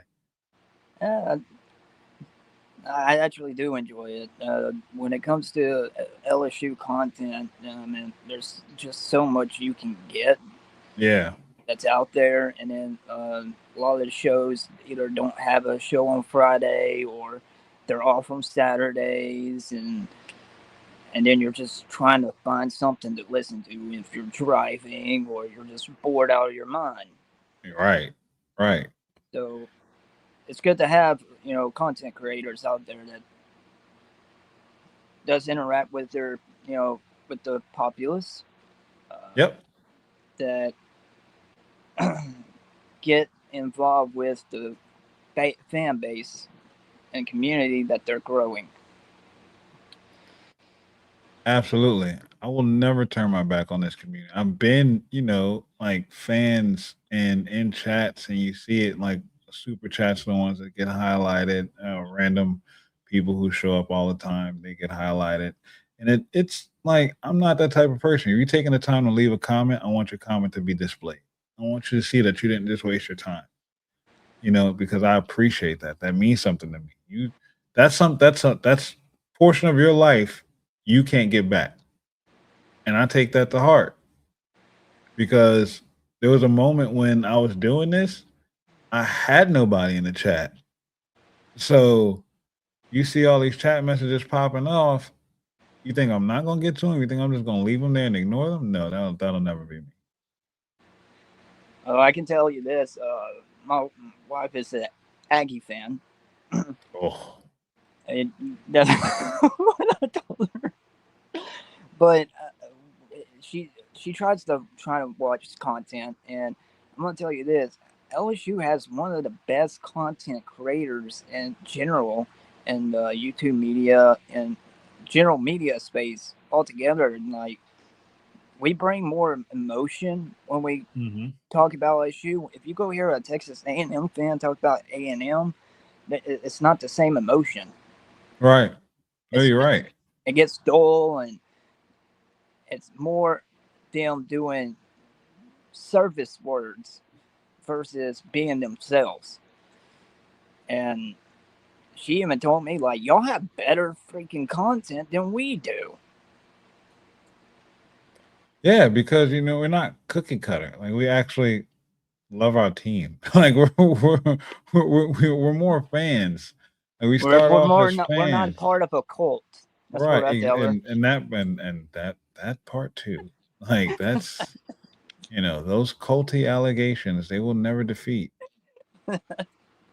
Never defeat. Absolutely, man. So what do you have planned for the weekend, Franco? Oh, just working, uh, working, and I might play a couple of video games here and there, and then Oh man, you sound like my guy Tiger Mark. Tiger Mark be on that NCAA and Madden real hard. that's what me and my friend are doing a dynasty. If he will ever play, I've been waiting on I'm him. I have a buy, and I'm over here waiting on him. I'm like, Oh, come on, bro. I need that advance. Like, can you just log in and do your recruiting so I can move on? I get it. Like, I'm in a couple dynasties too, and unfortunately, I'm busy. So, like, most of the time they're waiting on me. Sorry, y'all. You know, gotta meet the people. So I completely get it. You asked if I was going to the Clemson game. I don't yeah, know yet. As we get closer to it, I will make a decision on whether or not I'm gonna come pop out for a tailgate and then come back home to the city. Because I wanna take in that game with y'all. Like the experience of being in the stadium is one thing, but once that game ends, I want that first raw reaction and response from everybody. Win, lose, or draw, no matter what it is. it'll be my Because first home game at Tiger Stadium. oh man, well when you leave, you gotta make sure that your wife is driving so you can have the stream on and you can be in the chat because our post game shows will be our call in show during the season. Okay, So I'll be going and with my that's brother, and he's doing all the driving anyway. well, So, that's even better then. Where you driving in from? uh, well, okay. Born and raised in Louisiana. We moved to here in Texas in the DFW area, Dallas Okay, Fort all Worth right, area. bet. Yeah. But my hometown is Maryville, Louisiana, Okay. in Philgard Parish. It's a very small town, and like literally, if you go there, you can see every single sign has the last name Franks on it. That's my family, Okay. and half of the population of Maryville is my kinfolk. That's crazy. That's I'm glad you left Maryville. You don't need to be taking cousins to the prom. There was this one time. No, I'm just playing. I'm excited for the season. I can't wait to see what Sam Levitt does. And everybody, I see national media saying, well, if Sam is the 2024 version of himself, I'm like, no, we need a better Sam than the 2024 version. 2025 Sam was good up until he got hurt I too. didn't hurt, yeah. 2025 Sam was lit. He was elite, man. He And just matched his rushing total and rushing touchdown total in 7 games. if he can get better than that, we are in for a special ride. Oh yeah. What do you think? What do you think this season is going to end up being? Uh, I'm a little crazy, but I'm gonna say 12-0. We're gonna have a Oh, couple of yeah. close games where we're over there clinching ourselves, but we escape those close games because how Lane Kiffin operates, especially when it comes to a long season, he gets in those close games just because it helps the players get through the harder games. Get what I'm saying? Yep, absolutely. I get it. I get it. I get it. I get it. I get it. 12 Franco, my dog Franco is the first one jumping off the porch saying 12-0 season. We going perfect. Ain't nobody gonna beat us. We pulling out games, close games early on. Let's go, baby. Well, Let's I go. take a look at Lane Kiffin's tenure at Ole Miss and how everything has happened and all the heat that we have gotten from national to Ole Miss fans. Don't think that man's not on a mission because he's probably literally pissed off. Absolutely. So Absolutely. he is one of the greatest minds in offense, but people don't miss this. He's also very elite defensive mind on top of that. A hell of a point. Who was his father? The great Monty Kiffin, the orchestrator of the Tampa 2.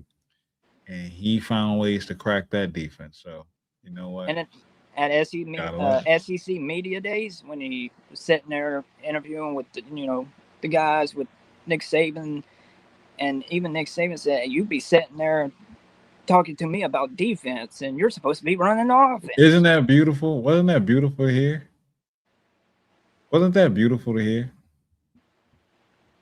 I was so glad that he said that. That shook me to hear him say that. Well, That was there's a, beautiful to hear. there's a reason why they were so good on offense when he was the offensive coordinator for Alabama for so long. Absolutely. And there's Yes. a reason why Ed Orgeron wanted to bring him on as offensive coordinator.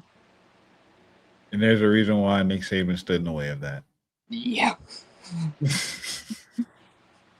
So, but look, Lane ended up exactly where he needed to be at LSU on the sidelines now with Ed Orgeron, exactly how it's supposed to happen during this day and age for this moment. I feel like for this generation of college football, we have the best coach possible. Seriously. God always has a plan.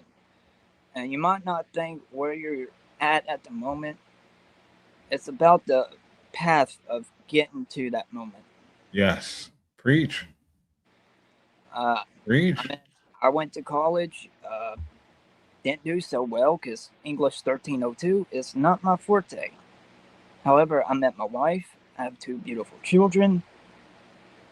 And now I see why God was like, hey, this is what I wanted to happen, because my health isn't all that great. I'm falling apart. I was born with cerebral palsy. And I'm just thankful that I can walk around at the moment. Man, this is beautiful to hear, man. So I fight every day, and that's why I'm going to this be my first game and my only game, because I ain't gonna be able to take the drive anymore. It's getting harder for me to drive, but I keep going. All right, Franco. Now we doing something. Now I at least got to come to Baton Rouge to meet you. This is a once in a lifetime opportunity. Yeah, I'll be the weird guy dancing with the cane. Well, I won't be too hard to find. I'll be the black guy with the timeouts and tangents hat on, so you won't miss me at all. I want you to understand something, man. Like, this is exactly, part of the vision that I had for this show, are finding fans and getting their stories out there. Because we all have different walks of life. You know what I'm saying? Everybody has something that they have to overcome. But we all are unified underneath one umbrella. 3 letters, 2 colors, 1 state. And that's what makes this thing beautiful. Oh yeah. So I'm so glad to hear your story, to hear your passion, your dedication, and then how you keep fighting, and how, no matter what has happened, you're not letting your life determine or dictate what is gonna happen next. And I want you to know you always have family over here with us. As people in the shout are shouting you out. People in the chat are shouting you out right now. Seat Up says, Franco, keep fighting, my man. You're not alone, and don't worry, I'll be dancing in a wheelchair. Exactly. Real, Yeah, man. once I get my teeth fixed, I'm gonna get back and play my saxophone. I haven't played in years. I'm a big blues guy, jazz guy. I have a guitar. I play guitar. Play drums as well when I'm having my good days. I try to write my own music, but lately I just stay tired a lot, so I wind up passing out, and I don't need to, and I don't want to, but it just happens. Okay. Stephen Young shouting out some remedies. He says, tell him to take vitamin D3, K2, black seed oil, and ivermectin, and also do a charcoal clean. Now I'm gonna charcoal cleanse. I'm gonna let you know right now, I am not a medical practitioner. I am not a speaker of treatments. I am myself not in the best shape of life. Okay. So whatever advice someone is providing, it is not through me. And if you want to try it, then be my guest. Oh, But you'd be Stephen Young, surprised how many Steve, things I've tried, and yeah, Stephen Young has some insights. I know, I know him pretty personally, and he's he's a really good guy. So, look, I want you to know, Franco, that I truly appreciate you calling in, and I hope that you continue to be a staple within this community and within this chat. Your engagement, your interaction with everyone tonight has been great. And, this is not, we stream every day except for Saturday and Sundays right now, which tomorrow the Saints are playing for 3. I will be doing a pregame and a postgame for the Saints game. Um, and who are we playing? we're playing the Jaguars. Oh yeah, that's right. Preseason game at 3 o'clock, baby. Oh man, I'd be heading to work at that time. That's all right. Turn us on. Fire up the YouTube. Probably watch it while I'm driving, just to listen to it. Yeah. I get it. Trust me, I understand. So, but once the season starts, the streams will be Monday. Well, actually, Saturday, Sunday, all the way to Thursday. Friday will be the off day because I do coach, and Friday night football is a thing. My son is in his senior year. He plays on the team. He's one of the captains on the team, and it's football every day of the week. We're here every night at 8:15 p.m. Start. I get it. My brother played football. Now, albeit we were not very good. We always won just one game, but he was a good wide receiver. They just never throw him the ball. Don't ask me why not. That's above my pay grade. Yeah, man. Look, so just make sure you tap in. I'm gonna go ahead and wrap up the show. We've been going for over 3 hours. I need to get something to eat and get to bed. We still gotta get the members only content out. If you want to have a membership program, I produce membership only content every week. It's a little insight. Membership only. Membership is only $4.99 a month.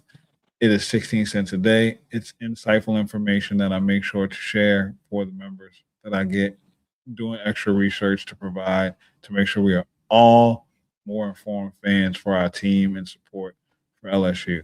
So that option is always there. But once again, I still want you to stay committed to this channel, to our chat, to this family, because like Steve Young said earlier, this is a family, and it really is. I love each and every one of y'all that come and interact with this chat. I said it before, I'll say it again. You take time to leave a comment in this chat, I'm going to get to it. I'm going to acknowledge you because that's time that you can't get back. And I don't ever want anybody to walk away feeling like they have not been heard. I genuinely care for everybody here. Plain and simple. You took your time out to be here tonight with me. I want you to know that time will be reciprocated right back into you. So thank you so much. Be back. My guy. I'm too Thank stubborn. y'all You so can't much. get rid of me now. Let's go, baby. You know what they say, it's hard to kill bad grass. I appreciate it, Franco. Go get you some rest, man. I know you had a long day at work. That Chef Boyardee is going to be kicking in a minute to kind of relax and soothe you. So get yourself comfortable, man, and get you some rest, and we'll check in with you tomorrow. All righty. Go Tigers. All right. Go Tigers, brother. Hey, y'all. Thank y'all so much for being here tonight, man. I definitely loved every minute of it. Literally a 3-hour and 15-minute show. Like, that is great. That's fantastic, man. Tiger Mark says, guys, it's been fun. Going back, continue listening, but my phone and laptop about to die, so it's been fun. Good night, guys. Later, fam. Much love. Love y'all. It's all love in this chat. It's tight, fam. It is. Just don't forget, Jay's about to destroy college baseball, says Stephen Young. Unc says, appreciate you so much, Franco. You have the heart of a tiger. Never give up, my man. Absolutely. Look, y'all, thank y'all so much for being here. This has been a blast. Saints play tomorrow for 3:00. Probably gonna fire up the pregame around like 2:30. Get the. It's only not gonna be a long pregame. It's literally preseason. Not gonna do a long pregame tomorrow. Kind of get the beak wet. See what we can get into. So looking forward to that. Saints play at 3 here in the Dome. I was thinking about going, but I'm not. I'm gonna kick back, get some rest. But I look forward to hanging out with y'all, man. It's been an amazing show. Shout out to once again to Skip Bertman. Prayers for all the coaches, players, and his family, especially during this time of grieving. Thank y'all for all of y'all stopping in. Carla Cat, amazing stories again tonight. Everybody in the chat, thank y'all so much. And I challenge y'all every single time. If you haven't been kind today, God sees it to wake you up tomorrow. I challenge you to be kind tomorrow. It costs you nothing. It's free. Say good morning. Say good evening. Say hello. Hold the door open for someone. Smile. That's kindness. Those things make a difference. Do you know your smile can literally change someone's life? It really can. If you want to see a difference in the world, you got to be the difference in the world. Start with you. Start by being kind. You want to make an invisible God visible? Start with the acts of kindness between one another. So thank you all so much for being here tonight. Thank y'all for everything. Unc says, Franco, Unc is a music nut. Let's go, my man. And then Tiger Mark says, hey, Tiger's going to Tennessee tonight on YouTube. Let's go, baby. I want y'all to know I love y'all so much. I can't thank y'all enough for being here. To my beautiful wife, thank you. Thank you. Thank you. As Franco says, love Stevie Ray Vaughan. Unc. Yes. God is great. To my beautiful wife, thank you, baby, for all that you do. All that you do to make sure that we can get here and have this moment. I want you to know I love you, baby. Thank you so much. To everybody else, I love y'all. Thank y'all too. Have a great night. See y'all tomorrow for the Saints pregame. Who that? Go.